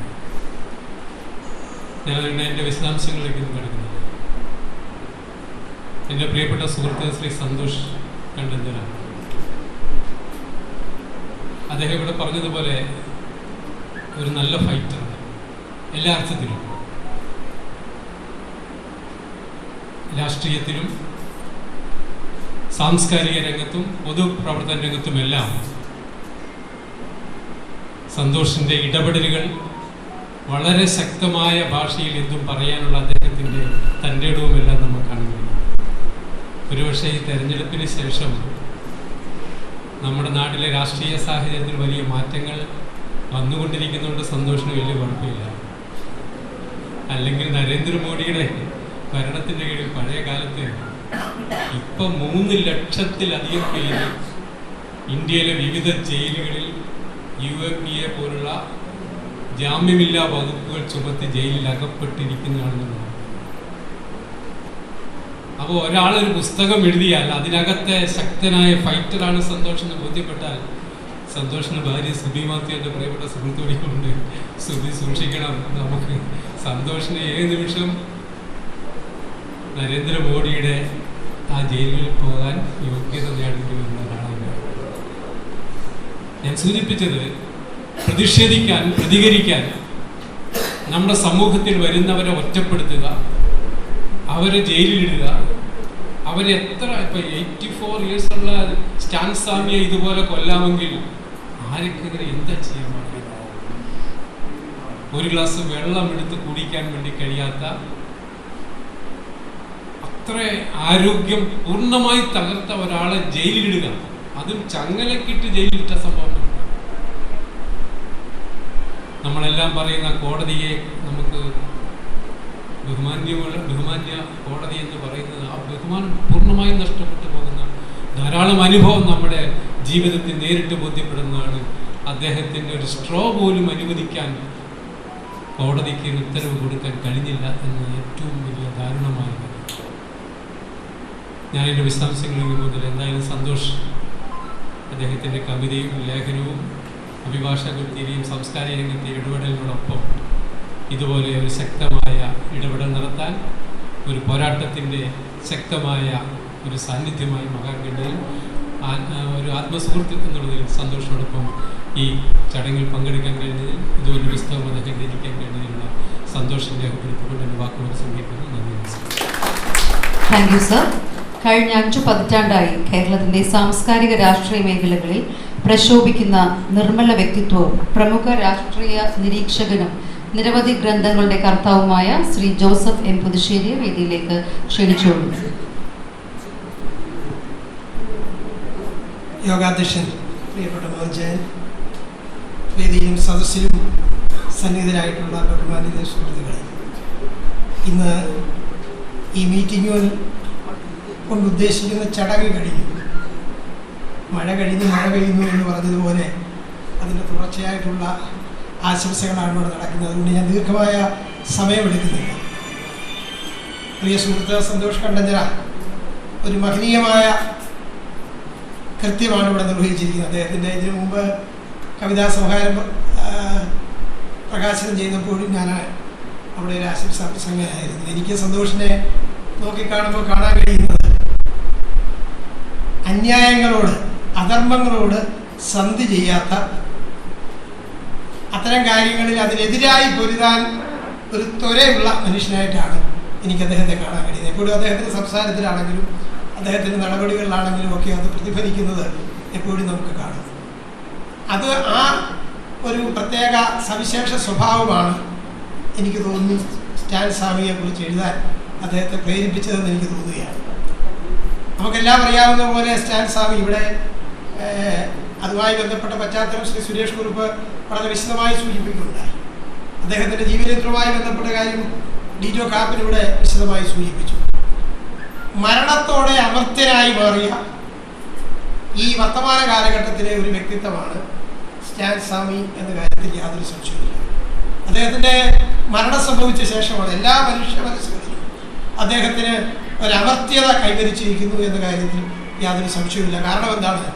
ജീവിതം അടയാളപ്പെടുത്തിയ സാഹചര്യങ്ങളാണ് അത്തരത്തിൽ മനുഷ്യ മനസ്സുകളെ അദ്ദേഹത്തിലേക്ക് വലിച്ചെടുക്കും. ഇവിടെ പോൾ മണലിൽ പറഞ്ഞു, അദ്ദേഹം സ്വാമിയെ കണ്ട കാര്യങ്ങൾ സൂചിപ്പിക്കുക, അച്ഛനെ കണ്ട കാര്യങ്ങളെ സൂചിപ്പിക്കുന്നുണ്ട്. ബാക്കി ആരും അദ്ദേഹത്തെ കണ്ടിട്ടുള്ള ആളുകളല്ല, ഫോട്ടോയിലോ ടി വിയിലോ മാത്രം കണ്ടിട്ടുള്ള ആളാണ്. പക്ഷേ നേരിട്ട് കണ്ടിട്ടുള്ള ഒരാളേക്കാൾ, നേരിട്ട് കണ്ടിട്ടുള്ള അത്തരത്തിൽ അടുപ്പമുള്ള ഒരു വ്യക്തിത്വത്തെക്കാൾ നമ്മുടെ മനസ്സിനെ സ്വാധീനിക്കുന്ന വ്യക്തിത്വമായി സ്റ്റാൻ സ്വാമിക്ക് രൂപാന്തരപ്പെടാൻ കഴിഞ്ഞു. അതാണ് അദ്ദേഹത്തെ നോക്കിക്കാണുമ്പോൾ നമുക്ക് കാണാൻ കഴിയും. ഇവിടെ പറഞ്ഞല്ലോ, അദ്ദേഹത്തിൻ്റെ മരണത്തെക്കുറിച്ച് പറഞ്ഞു. മരണം എന്ന് പറഞ്ഞാൽ കഴിയില്ല, അക്ഷരാർത്ഥത്തിൽ നടന്ന ഒരു കൊലപാതകമാണ്. കാരണം രോഗിയായിരുന്നു. അദ്ദേഹത്തിൻ്റെ ഇവിടെ പറഞ്ഞ കാര്യങ്ങൾ ഞാൻ ആവർത്തിക്കുന്നില്ല. പാർക്കിൻസൺ രോഗം, വെള്ളം പോലും കുടിക്കാൻ കഴിയാത്ത സാഹചര്യത്തിൽ സ്ട്രോ പോലും അനുവദിച്ചില്ല എന്ന് പറഞ്ഞാൽ എത്ര ക്രൂരമായ ഒരു കൊലപാതകമാണ് എന്ന് നമ്മൾ ആലോചിച്ചാൽ മതി. അക്ഷരാർത്ഥത്തിൽ നടന്നതൊരു കൊലപാതകമാണ്. അപ്പോൾ അത്തരം ഒരു സംഭവം എന്താണതിന് കാരണം? ഇവിടെ പറഞ്ഞല്ലോ, ആദിവാസിയുടെ ഇടയിൽ പ്രവർത്തിച്ചതാണ് അദ്ദേഹം ചെയ്ത ഏക കുറ്റം. അതല്ലാതെ മറ്റൊന്നുമില്ല. കാരണം ഈ ഭൂമിയുടെ അടിസ്ഥാന അവകാശികളായ ആളുകളാണ് ആദിവാസി എന്ന് പറയുന്ന ഈ ഭൂമിയുടെ യഥാർത്ഥ അവകാശികളാണ്. അവർക്ക് വേണ്ടിയുള്ള പ്രവർത്തനങ്ങൾ, അവർക്ക് നിയമം നൽകുന്ന സംരക്ഷണം നൽകണം, അവരുടെ അവകാശം പരിരക്ഷിക്കപ്പെടണം എന്ന കാര്യമാണ് അദ്ദേഹം മുന്നോട്ട് വെച്ചത്. ഈ പുസ്തകത്തിൽ പിന്നെ സന്തോഷ് കണ്ടഞ്ചർ തന്നെ സൂചിപ്പിച്ചിട്ടുണ്ട്. ജാർഖണ്ഡിൽ മാത്രം അവർക്ക് അന്യാധീനപ്പെട്ടത് 22 ലക്ഷം ഏക്കർ എന്നാണ് അദ്ദേഹം എഴുതിയിരിക്കുന്നത്. എന്ന് പറഞ്ഞാൽ അതിൻ്റെ ഒരു ഭീകരമായ ചിത്രം എന്താണ് എന്ന് നമുക്ക് ബോധ്യപ്പെടാൻ കഴിയുന്ന കാര്യമാണ്. 22 ലക്ഷം ഏക്കർ തങ്ങൾക്ക് അവകാശപ്പെട്ട, ഇവിടെ ഒരു വണ്ടി കയറാൻ സ്ഥലം കൊടുക്കാത്ത ആളുകളായി മാനസികാവസ്ഥയിൽ നിൽക്കുന്ന ആ ഒരു സമൂഹത്തിന്റെ മുമ്പിലാണ് ഞാൻ സംസാരിക്കുന്നത്. അപ്പോൾ അവിടെയാണ് തങ്ങൾക്ക് അവകാശപ്പെട്ട 22 ലക്ഷം ഏക്കർ ഭൂമി നഷ്ടപ്പെട്ടു എന്ന ഒരു ചിത്രം നമ്മുടെ മനസ്സിലേക്ക് കടന്നു വരുമ്പോൾ എത്ര ഭീകരമായ ഒരു അന്യവൽക്കരണമാണ് ഇവിടെ നടന്നത്. എന്തിനു വേണ്ടിയാണ്? ഇവിടെ പറഞ്ഞല്ലോ, വൻകിടക്കാരായ കോർപ്പറേറ്റുകളായ വൻകിട ആളുകളുടെ ലാഭക്കൊതി മൂത്ത് ധാതുസമ്പത്തും ഒക്കെ കൊള്ളയടിക്കുന്നതിന് വേണ്ടിയാണ്. ഇപ്പം എല്ലാവരും നടത്തുന്ന ഒരു കാര്യമാണ്. ഇപ്പം മണിപ്പൂര് നമ്മൾ വളരെ സജീവമായി ചർച്ച ചെയ്യപ്പെടുന്നുണ്ട്. മണിപ്പൂരിനെ കുറിച്ച് അധികാരികൾ മിണ്ടുന്നില്ല, പ്രധാനമന്ത്രി അടക്കം മിണ്ടുന്നില്ല, അത് മറ്റൊരു വസ്തുത. പക്ഷെ ധാരാളമായി ചർച്ച ചെയ്യപ്പെടുന്നുണ്ട്. അത് വർഗീയ കലാപമാണെന്നും അതല്ല വംശ ഏറ്റുമുട്ടലാണെന്നും ഒക്കെ പറഞ്ഞുള്ള കാര്യങ്ങൾ. അവിടെയും ഇങ്ങനെ ഒരു കാര്യം പതിയിരിക്കുന്നുണ്ട് എന്ന വസ്തുത നമുക്ക് വിസ്മരിക്കാൻ കഴിയില്ല. കാരണം ധാതു സമ്പത്ത് ധാരാളമുള്ള മേഖലയിൽ അത് ഖനനം ചെയ്യാൻ വേണ്ടി കഴുകൻ കണ്ണോടുകൂടി നിൽക്കുന്ന സാമ്പത്തിക ശക്തികൾ അവിടെ ചെന്ന് ആളുകൾ ഒഴിഞ്ഞു പോകണമെന്ന് പറഞ്ഞാൽ പോകില്ല. അപ്പൊ പിന്നെ എന്താ മാർഗം? കലാപം ഉണ്ടാക്കുക. ആളുകളൊക്കെ ആരോട് ചോദിക്കേണ്ട കാര്യമില്ല. കാരണം എല്ലാവരും 10,000-കണക്കിന് ആളുകൾ പാലായനം ചെയ്യപ്പെട്ട് ഇതൊക്കെ അന്യാധീനപ്പെട്ട സാഹചര്യം അവിടെ ഉണ്ടാക്കപ്പെട്ട് കഴിഞ്ഞിരിക്കും. ഇത് ഈ ആധുനിക കാലഘട്ടത്തിന്റെ ഒരു പ്രത്യേകതയായി മാറിയിരിക്കുകയാണ്. ഞാൻ ദീർഘമായി സംസാരിക്കുന്നില്ല. അപ്പൊ ഇത്തരം ഒരു അന്യവൽക്കരണത്തിന്റെ കാലഘട്ടത്തിൽ ആ പാവപ്പെട്ടവന് വേണ്ടി, പാർശ്വവൽക്കരിക്കപ്പെട്ടവന് വേണ്ടി ശബ്ദം ഉയർത്താൻ, അവനെ കരുതാൻ, അതെന്താണ് യഥാർത്ഥത്തിൽ നിങ്ങൾ ഈ എളിയവൻ ഒരുവൻ ചെയ്ത് എനിക്ക് ചെയ്തു എന്ന് പറഞ്ഞ ദൈവിക പ്രമാണം അക്ഷരം പ്രതി പാലിച്ചതിന് ലഭിച്ച ശിക്ഷയാണ്. എന്ന് പറഞ്ഞാൽ ഒരു ക്രൂശിത മരണം പോലെയുള്ള മറ്റൊരു മരണമായി സ്റ്റാൻ സ്വാമിയുടെ മരണത്തെ നമുക്ക് കാണാം എന്നാണ് എനിക്ക് അർത്ഥമാക്കുന്നത്. പിന്നെ സന്തോഷ് കണ്ണഞ്ചരുടെ വിശേഷണം അക്ഷരാർത്ഥ സ്ഥിതിയാണ്, അധസ്ഥിതരുടെ മിശിഹായാണ്. നിശ്ചയമായും അദ്ദേഹത്തിന് നമുക്ക് നൽകാൻ കഴിയുന്ന, അദ്ദേഹത്തിൻ്റെ മരണാനന്തരം നമുക്ക് നൽകാൻ കഴിയുന്ന വലിയ ഒരു അശ്രുപൂജയാണ് ഈ പുസ്തകം എന്ന കാര്യത്തിൽ യാതൊരു സംശയവുമില്ല. അത് നമ്മുടെ പിന്നെ ധാർമ്മികമായ ഒരു ചിന്തയെ ഉണർത്തട്ടെ. അന്യായങ്ങൾക്കെതിരായി വിട്ടുവീഴ്ച ചെയ്യാതെ നിലനിൽക്കാനുള്ള നമ്മുടെ ഒരു മനസ്സിൻ്റെ ചോദനയെ പിന്നെ കൂടുതൽ ഉദ്ദീപിപ്പിക്കട്ടെ എന്നാണ് എനിക്ക് സൂചിപ്പിക്കാനുള്ളത്. അതിന് ഇത് ഇടയായാൽ വളരെ പിന്നെ ഒരു പ്രയോജനപ്പിക്കുമെന്ന കാര്യത്തിൽ സംശയമില്ല. ഞാൻ അവസാനിപ്പിക്കുന്നു. ഇവിടെ സുരേഷ് കുറുപ്പ് UAPA നിയമമടക്കമുള്ള കാര്യങ്ങൾ പറഞ്ഞു. ഇന്നിപ്പോൾ ഭരണാധികാരികളുടെ എല്ലാം ഒരു സൗകര്യത്തിന് ഉപയോഗിക്കുന്ന ഒരു കാര്യമാണ്. കാരണം വിമർശനങ്ങൾ അല്ലെങ്കിൽ തങ്ങൾക്ക് ഇഷ്ടമല്ലാത്ത എന്തെങ്കിലും കാര്യങ്ങൾ വന്നാലുള്ള ഏറ്റവും നല്ല കാര്യമാണ് UAPA ചുമത്തുക, അകത്തോട്ടിടുക, വർഷങ്ങളോളം കിടക്കും. ഇപ്പം ജാമ്യം കിട്ടി പുറത്തു വരുന്ന ആളുകളൊക്കെ ഒരു കഴമ്പ് പോലും തെളിയിക്കപ്പെടാൻ, ചുമത്തപ്പെട്ട കുറ്റം പിന്നെ അല്പം പോലും തെളിയിക്കപ്പെടാൻ കഴിയുന്നില്ല എന്ന് പറഞ്ഞാണ് കോടതികൾ ഇപ്പോൾ ജാമ്യം അനുവദിക്കുന്നത്. ഇവിടെ സ്റ്റാൻ സ്വാമിയോട് കാണിച്ച ക്രൂരകൃത്യത്തെ കുറിച്ച് ഇവിടെ പറഞ്ഞതിനെ കൊണ്ട് ഞാൻ ആവർത്തിക്കുന്നു. നീതിന്യായ കോടതിയുടെ ഭാഗത്തു നിന്ന് ഒരു നീതിയും ഒരു ന്യായവും സ്റ്റാൻ സ്വാമിക്ക് ലഭിച്ചില്ല എന്നുള്ളതാണ് യാഥാർത്ഥ്യവും നമുക്കറിയാം. അത് ആ വശത്ത് ഇപ്പോൾ ഈ പറഞ്ഞ ജനാധിപത്യ ദംശനവും ഒക്കെയായി ബന്ധപ്പെട്ട് വന്ന നമ്മുടെ രാജ്യത്തിന്റെ മറ്റൊരു വശമാണ്. ഒരു വിവാദ കേസിൽ വിചാരണ നടന്നുകൊണ്ടിരിക്കുമ്പോൾ ആ വിചാരണ നടത്തിക്കൊണ്ടിരിക്കുന്ന ജഡ്ജി കൊല്ലപ്പെട്ടിട്ട് അതുമായി ബന്ധപ്പെട്ട അന്വേഷണം വേണമെന്ന് പറഞ്ഞ് ഒരു കോടതിയെ സമീപിക്കുമ്പോൾ ആ കോടതി പറയുന്നു, ഈ ആവശ്യം ഉന്നയിച്ചുകൊണ്ട് ഇനി മേലിൽ ഒരു കോടതിയെയും സമീപിക്കരുത് എന്ന് വിധി പ്രഖ്യാപനം നടത്തിയ വിചിത്രമായ വിധി പ്രഖ്യാപനം നടത്തിയതും നമ്മൾ കണ്ടു. ഞാനതിൻ്റെ മറ്റു വശങ്ങളിലേക്ക് കടക്കുകയില്ല. അപ്പോൾ അത്തരം കാര്യങ്ങൾ നമ്മുടെ മുമ്പിൽ നിൽക്കുന്നുണ്ട്. അപ്പോൾ ഈ UAPA ഭരണാധികാരികൾക്ക് ഒരു സൗകര്യമാണ്. ആ സൗകര്യം എല്ലാവരും തരാതരം പോലെ ഉപയോഗിക്കുകയാണ്. കേരളത്തിലും കോഴിക്കോട്ടെ 2 ചെറുപ്പക്കാർ അടുത്ത കാലത്താണ് പിന്നെ ജാമ്യം കിട്ടി പുറത്തു വന്നത്. അവരും വർഷങ്ങളോളം അകത്ത് കിടന്നു. അപ്പം UAPAയോട് വിയോജിപ്പുള്ള ഭരണാധികാരികളും ഞങ്ങൾക്കുള്ള സൗകര്യാർത്ഥം അതെടുത്ത് ഉപയോഗിക്കുന്നു എന്നുള്ള വർത്തമാനകാല സത്യം നമ്മുടെ മുമ്പിലുള്ള ഭരണാധികാരികളുടെ പൊതു സ്വഭാവമായി നമ്മുടെ മുമ്പിൽ മാറിയിരിക്കുന്നു എന്ന സത്യം കൂടി ഓർമ്മിപ്പിക്കാൻ ഞാൻ ഈ അവസരം വിനിയോഗിക്കുന്നു. സന്തോഷ് കണ്ടർച്ചയ്ക്കും അദ്ദേഹത്തിൻ്റെ ഈ സംരംഭത്തിനും എല്ലാ ഭാവുകളും നേരുന്നു. അദ്ദേഹം ഈ പുസ്തകത്തിലൂടെ ഒരു ഓർക്കാൻ ശ്രമിച്ച സ്റ്റാൻ സ്വാമി നിശ്ചയമായും നമ്മുടെ മനസ്സിൽ എന്നും പച്ചപ്പോടുകൂടി നിലകൊള്ളുന്ന ഒരു വലിയ വിശുദ്ധനായി നമ്മുടെ മനസ്സിൽ നിലകൊള്ളും എന്ന് മാത്രം സൂചിപ്പിച്ചുകൊണ്ട് ഞാൻ എൻ്റെ വാക്കുകൾ അവസാനിപ്പിക്കുന്നു. നമസ്കാരം. Thank you sir. Advocate Philson Mathew, കോട്ടയത്തിൻ്റെ സാമൂഹ്യ രാഷ്ട്രീയ മേഖലകളിലെ നിറസാന്നിധ്യവും UDF കോട്ടയം ജില്ലാ കൺവീനറുമായ അഡ്വക്കേറ്റ് ഫിൽസൺ മാത്യുവിനെ ഞാൻ വേദിയിലേക്ക് ക്ഷണിച്ചോളുന്നു. യോഗാധ്യക്ഷൻ ബഹുമാനപ്പെട്ട ബഹുമാനായ ശ്രീ സുരേഷ് കുറുപ്പ് അടക്കം വേദിയിലുള്ള ബഹുമാന്യരെ, ശ്രേഷ്ഠരെ, സഹപ്രവർത്തകരായ അഭിഭാഷക സുഹൃത്തുക്കളെ, സഹോദരങ്ങൾ, ശ്രീ സന്തോഷ് കണ്ടത്തറ എല്ലാവരും പറഞ്ഞ പോലെ എന്നും ഈ ഒഴുക്കിനെതിരെ നിൽക്കുവാൻ കൂടുതൽ താല്പര്യം കാണിക്കുന്ന ഒരാളാണ്. അത് എല്ലാ രംഗത്തും, രാഷ്ട്രീയ രംഗത്താണെങ്കിലും സാമുദായിക രംഗത്താണെങ്കിലും പൊതു മേഖലയിലെല്ലാം എല്ലാവരും ചിന്തിക്കുന്നതിനേക്കാൾ അല്പം കൂടി വേറിട്ട ചിന്തകളുമായി പല രൂപത്തിൽ, അത് സമരമായിക്കൊള്ളട്ടെ, കവിതയായിക്കൊള്ളട്ടെ, പുസ്തകമായിക്കൊള്ളട്ടെ, എല്ലാം അത് അതേ രീതിയിൽ രൂപത്തിൽ കൈകാര്യം ചെയ്തൊരു വ്യക്തിയാണ്. അദ്ദേഹത്തിൻ്റെ ഈ പുസ്തകം സത്യത്തിൽ വളരെ കാലോചിതമായ ഒരു പുസ്തകമാണ്. അദ്ദേഹം ഒരു പൊളിറ്റിക്കൽ ഫോർകാസ്റ്റിംഗ് ആണോ എന്നെനിക്ക് സംശയം. കാരണം ഇത് എന്താണെങ്കിലും ജൂൺ 4-ാം തീയതിക്ക് ശേഷം എഴുതി തുടങ്ങിയതല്ല. ജൂൺ 4-നാണ് ഇന്ത്യയിലെ ഇങ്ങനൊരു കുറെ കൂടി സ്വാതന്ത്ര്യത്തിന്റെ പുതിയൊരു വെളിച്ചം എത്തിയത്. അപ്പൊ അതിനു മുമ്പേ തന്നെ ഇങ്ങനെ സാധ്യതയുണ്ട് എന്ന് കണ്ട് തന്നെ ഈ പുസ്തകം രൂപപ്പെടുത്തിയ സന്തോഷിന് എല്ലാ അഭിനന്ദനങ്ങളും ഞാൻ നേരുകയാണ്. ഇവിടെ സ്റ്റാൻ സ്വാമിയെ കുറിച്ച് എല്ലാവരും സംസാരിച്ചു. സ്റ്റാൻ സ്വാമി മരിച്ച ദിവസം സുപ്രീം കോടതിയിലെ സീനിയർ ജഡ്ജിയായിരുന്ന മദൻ ലോക്കൂർ അദ്ദേഹത്തിൻ്റെ ഫേസ്ബുക്കിൽ ഒരു കുറിപ്പിട്ടു. അതിൽ അദ്ദേഹം പറഞ്ഞത്, അദ്ദേഹം ദീർഘകാല സുപ്രീം കോടതി ജഡ്ജിയായിരുന്നു. അദ്ദേഹം എഴുതിയത് ആർട്ടിക്കിൾ 21-നേക്കാൾ വലിയ വകുപ്പാണ് UAPAയിലുള്ളത് എന്ന് എനിക്ക് ഇപ്പോഴാണ് മനസ്സിലായത്. കാരണം ഒരു പൗരന്റെ എല്ലാ അവകാശങ്ങളും സംരക്ഷിക്കപ്പെടാൻ ഭരണഘടന വിഭാവനം ചെയ്യുന്ന ആർട്ടിക്കിൾ 21-ന് അപ്പുറത്താണ് ഇത് എന്ന് എനിക്ക് ഇപ്പോഴാണ് മനസ്സിലായത് എന്ന് അദ്ദേഹം വിളിച്ചു.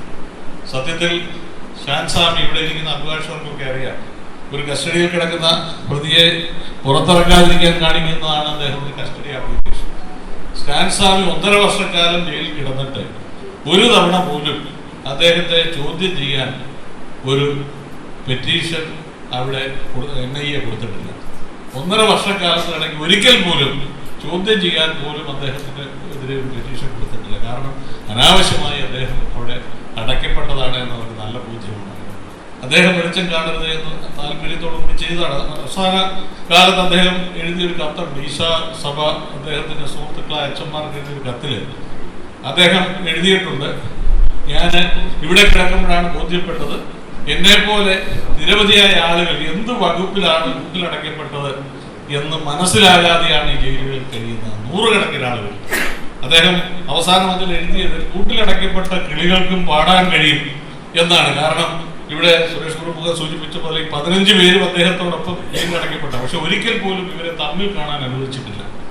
ഈ 15 പേരും തമ്മിൽ ശാൻസ്വാമി മരിക്കുന്നത് വരെ പരസ്പരം കണ്ടിട്ടില്ല. പക്ഷെ അവരെല്ലാ ദിവസവും ഒരു പാട്ട് പാടും. ആ പാട്ട് പാടുമ്പോൾ ഇവരെല്ലാവരും ഒരുമിച്ച് പാടുമ്പോൾ ഇവരുടെ ശബ്ദം ഓരോരുത്തർക്കും തിരിച്ചറിയാൻ പറ്റും എന്ന് പറഞ്ഞാണ് അദ്ദേഹത്തിന്റെ ആ കത്ത് അവസാനിക്കുന്നത്. കൂട്ടിലടയ്ക്കപ്പെട്ട കിളികൾക്കും പാടാൻ കഴിയും എന്നുള്ളത് അദ്ദേഹം വളരെ വിശദമായി അതിൽ എഴുതിയിട്ടുണ്ട്. കാരണം ഇത് ഒരു ഒറ്റപ്പെട്ട സംഭവമായി കരുതുന്നില്ല ഞാനിത്. ഇതൊക്കെ മുന്നിൽ കണ്ടുകൊണ്ട് തന്നെയാണ് ഞാൻ ഇതിലേക്ക് നടന്നെടുത്തത്. പക്ഷെ ഇത് എന്നെ മാത്രം ബാധിക്കുന്ന ഒരു പ്രശ്നമല്ല എന്ന് പറഞ്ഞാണ് അദ്ദേഹം അതിൽ ഇടപെട്ടത്. തീർച്ചയായും സ്റ്റാൻ സ്വാമിയുടെ ഈ ജീവിത കഥാസത്യത്തിൽ നമുക്ക് അനുഭവവേദ്യമാകുന്ന തരത്തിലേക്ക്, ഞാൻ പുസ്തകം വായിച്ചില്ല എങ്കിലും പുസ്തകത്തിലൂടെ പുസ്തക രൂപത്തിൽ നമ്മുടെ ഈ അക്ഷരനഗരത്തിന്റെ അക്ഷരമുറ്റത്ത് തന്നെ ഇത് പ്രകാശനം ചെയ്യുകയും ഇത് കോട്ടയത്തിന്റെ പുതിയ അനുഭവമായി മാറ്റുകയും ചെയ്ത സന്തോഷിന് പ്രത്യേകമായ അഭിനന്ദനം രേഖപ്പെടുത്തുന്നു. എല്ലാവർക്കും നന്ദി, നമസ്കാരം. Thank you sir. കേരള സമൂഹത്തിന്റെ മതരാഷ്ട്രീയ ചിന്തകൾ അതിനെ തളർത്തുവാൻ മാത്രമേ ഉപകരിക്കുന്നു എന്ന് തിരിച്ചറിഞ്ഞ് ജാതിമത രാഷ്ട്രീയ ചിന്തകൾക്ക് അതീതമായി കേരള സമൂഹത്തിന്റെ സമഗ്രമായ പുരോഗതിക്ക് വേണ്ടി പദ്ധതികൾ ആവിഷ്കരിച്ചു വരുന്ന 2020 പാർട്ടിയുടെ സംസ്ഥാന കമ്മിറ്റി അംഗവും നിസ്വാർത്ഥമായ പൊതുപ്രവർത്തനത്തിലൂടെ ശ്രദ്ധേയനുമായ ശ്രീ ജോർജ് ജോസഫ് പകലോമറ്റം ആശംസകൾ അറിയിക്കുന്നതിനായി വേദിയിലേക്ക് ക്ഷണിച്ചുകൊള്ളു.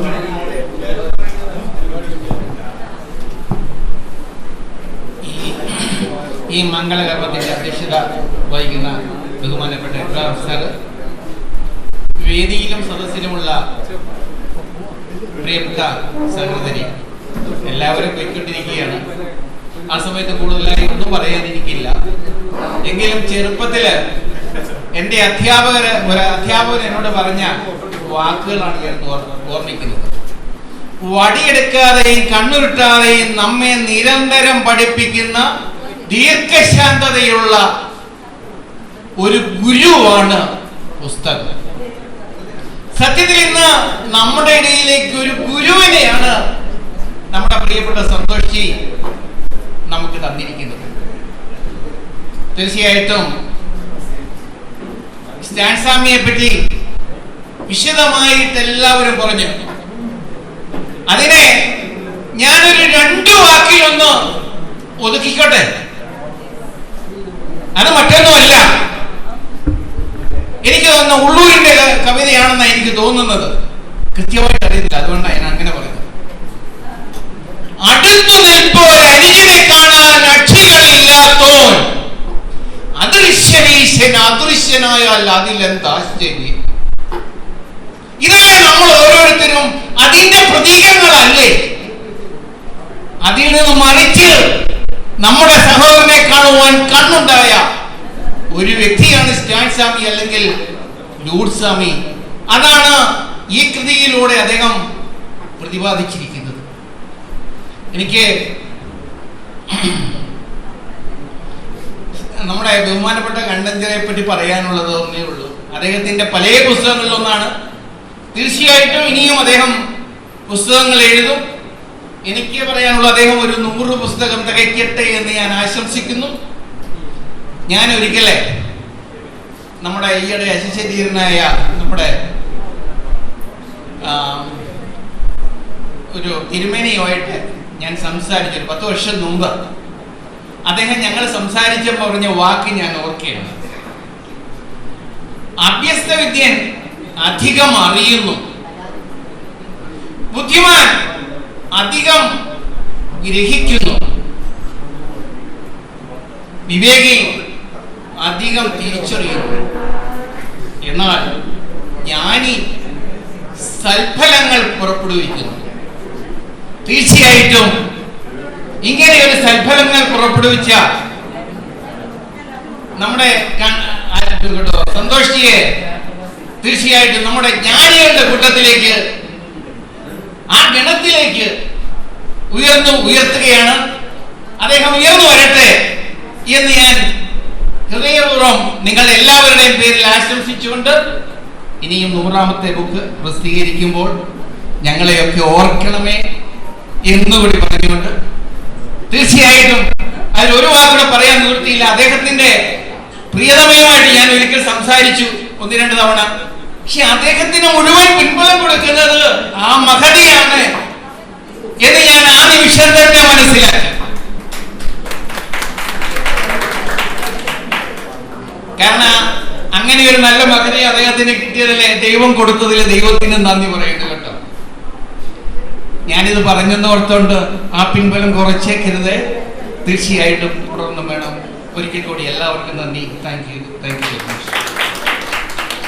Thank you father. ഉജ്ജ്വലമായ ഒരു പ്രസംഗം തന്നെയായിരുന്നു. Thank you sir. ഇനി അഭിഭാഷക സമൂഹത്തിന്റെ മുതൽക്കൂട്ടും വ്യക്തിജീവിതത്തിലും പ്രവൃത്തിയിലും ലാളിത്യവും പുലർത്തുന്ന അഡ്വക്കേറ്റ് സന്തോഷ് കണ്ടച്ചിറയുടെ ഏറ്റവും പുതിയ സൃഷ്ടിയാണ് ഇന്നിവിടെ പ്രകാശനം ചെയ്ത സ്റ്റാൻ സ്വാമി അധസ്ഥിതരുടെ മിശിഹ എന്ന പുസ്തകം.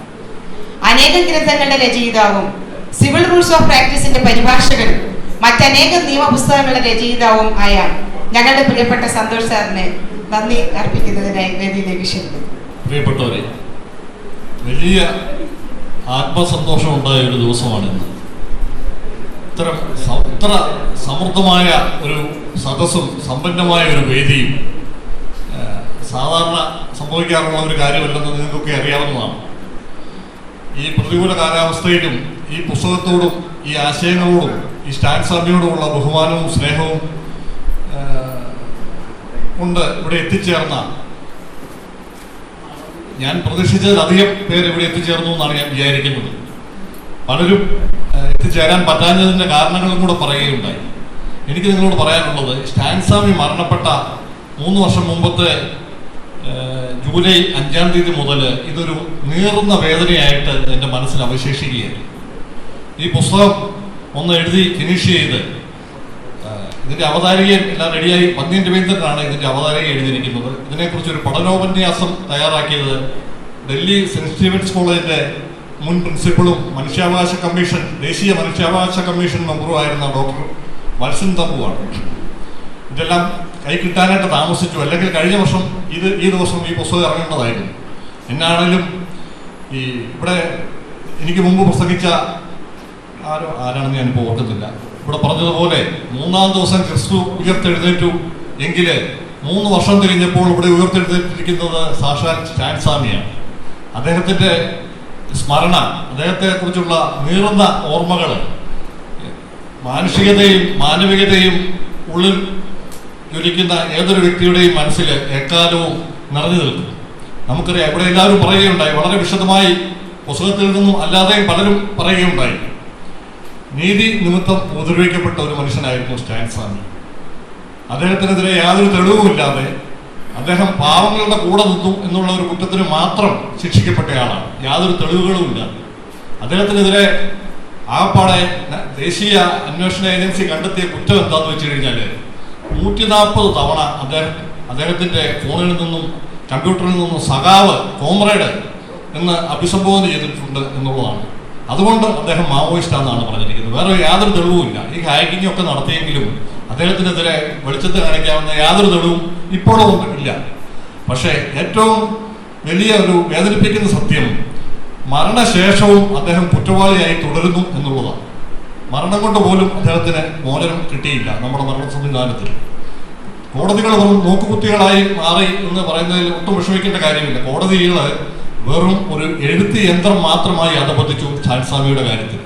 പോലീസ് അല്ലെങ്കിൽ ഇൻവെസ്റ്റിഗേറ്റീവ് ഏജൻസി പറയുന്നതിൻ്റെ അടിയിൽ ഒപ്പുവെക്കാൻ മാത്രമേ കോടതികൾക്ക് സ്വാതന്ത്ര്യം ഉണ്ടായിരുന്നു. ബോംബെ ഹൈക്കോടതിയിലെ ജഡ്ജി ജാമ്യ ഹർജി വാദം കേട്ടുകൊണ്ടിരിക്കുമ്പോഴാണ് സ്റ്റാൻ സ്വാമി മരിച്ചു എന്നുള്ള മെസ്സേജ് കോടതിയിൽ എത്തുന്നത്. അപ്പോൾ തന്നെ വളരെ വികാരഭരിതനായി അദ്ദേഹം കണ്ണു നിറഞ്ഞുകൊണ്ട് പറഞ്ഞു, ഈ വാർത്ത എന്നെ ഞെട്ടിപ്പിച്ചിരിക്കുന്നുവെന്ന്. പിറ്റേ ദിവസം നാഷണൽ ഇൻവെസ്റ്റിഗേറ്റീവ് ഏജൻസി ഒരു പെറ്റീഷൻ കൊടുത്തു കോടതിയിൽ. ആ പരാമർശം നീക്കം ചെയ്യണമെന്ന് കോടതി അത് നീക്കം ചെയ്യേണ്ടതായിട്ട് വന്നു. അപ്പോൾ എന്ത് കോടതി എവിടെയുള്ളത്? നിങ്ങൾ ആലോചിക്കണം. കോടതിയുടെ മനസ്സിൽ തോന്നിയ ഒരു കാര്യം രേഖപ്പെടുത്തിയപ്പോൾ അത് പിൻവലിക്കാനായിട്ട് പോലീസ് സമ്മർദ്ദം ചെലുത്തിയപ്പോൾ അത് ചെയ്യേണ്ടി വന്ന കോടതി എന്ന് പറയുമ്പോൾ അത് കോടതിയാണോ? അതൊക്കെയാണ് ഈ രാജ്യത്ത് നടന്നുകൊണ്ടിരിക്കുന്നത്. ഇതിനൊക്കെ എതിരെ ഓരോരുത്തരും പ്രതികരിക്കേണ്ടതുണ്ടെന്നാണ് എനിക്ക് നിങ്ങളോട് പറയുവാനുള്ളത്. ഏതായാലും ഈ പരിപാടി ഇത്ര മനോഹരമാക്കി തീർത്ത, ഇത്ര ഹൃദ്യമാക്കി തീർത്ത നിങ്ങളോടെല്ലാവരോടും എനിക്കുള്ള ഹൃദയത്തിൽ നിന്നുള്ള നന്ദി ഞാൻ രേഖപ്പെടുത്തുകയാണ്. നമ്മുടെ അധ്യക്ഷ പ്രസംഗം നടത്തിയ കോട്ടയത്തിന്റെ പ്രിയങ്കരനും ഈ പബ്ലിക് ലൈബ്രറിയുടെ പ്രസിഡന്റും തന്റെ ജീവിതം മുഴുവൻ കോട്ടയത്തിന്റെ സാംസ്കാരിക ഉന്നതിക്ക് വേണ്ടി ഒഴിഞ്ഞു വെച്ചിട്ടുള്ള മഹത് വ്യക്തിത്വമായ ശ്രീ എബ്രഹാം ഇട്ടിച്ചെറിയ, ഞങ്ങളൊക്കെ മോനിച്ചാണെന്ന് വിളിക്കുന്ന ശ്രീ എബ്രഹാം ഇട്ടിച്ചെറിയ, അദ്ദേഹത്തിന്റെ അധ്യക്ഷ പ്രസംഗം ഏറെ ആശയ സമ്പുഷ്ടമായിരുന്നു. ഞാൻ ചെവി ഓർത്ത് കേൾക്കുകയായിരുന്നു അദ്ദേഹത്തിന്റെ നോർത്ത് ഇന്ത്യയിലെ എക്സ്പീരിയൻസുകളും മറ്റും.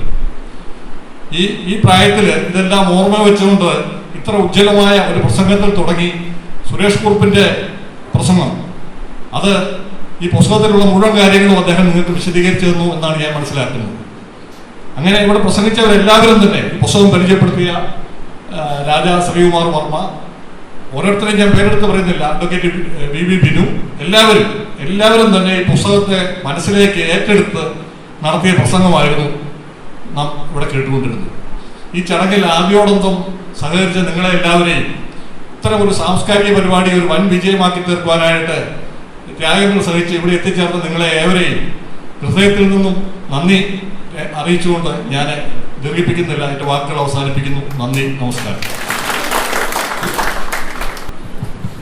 യോഗ നടപടികൾ അവസാനിക്കുന്നു. നന്ദി, നമസ്കാരം.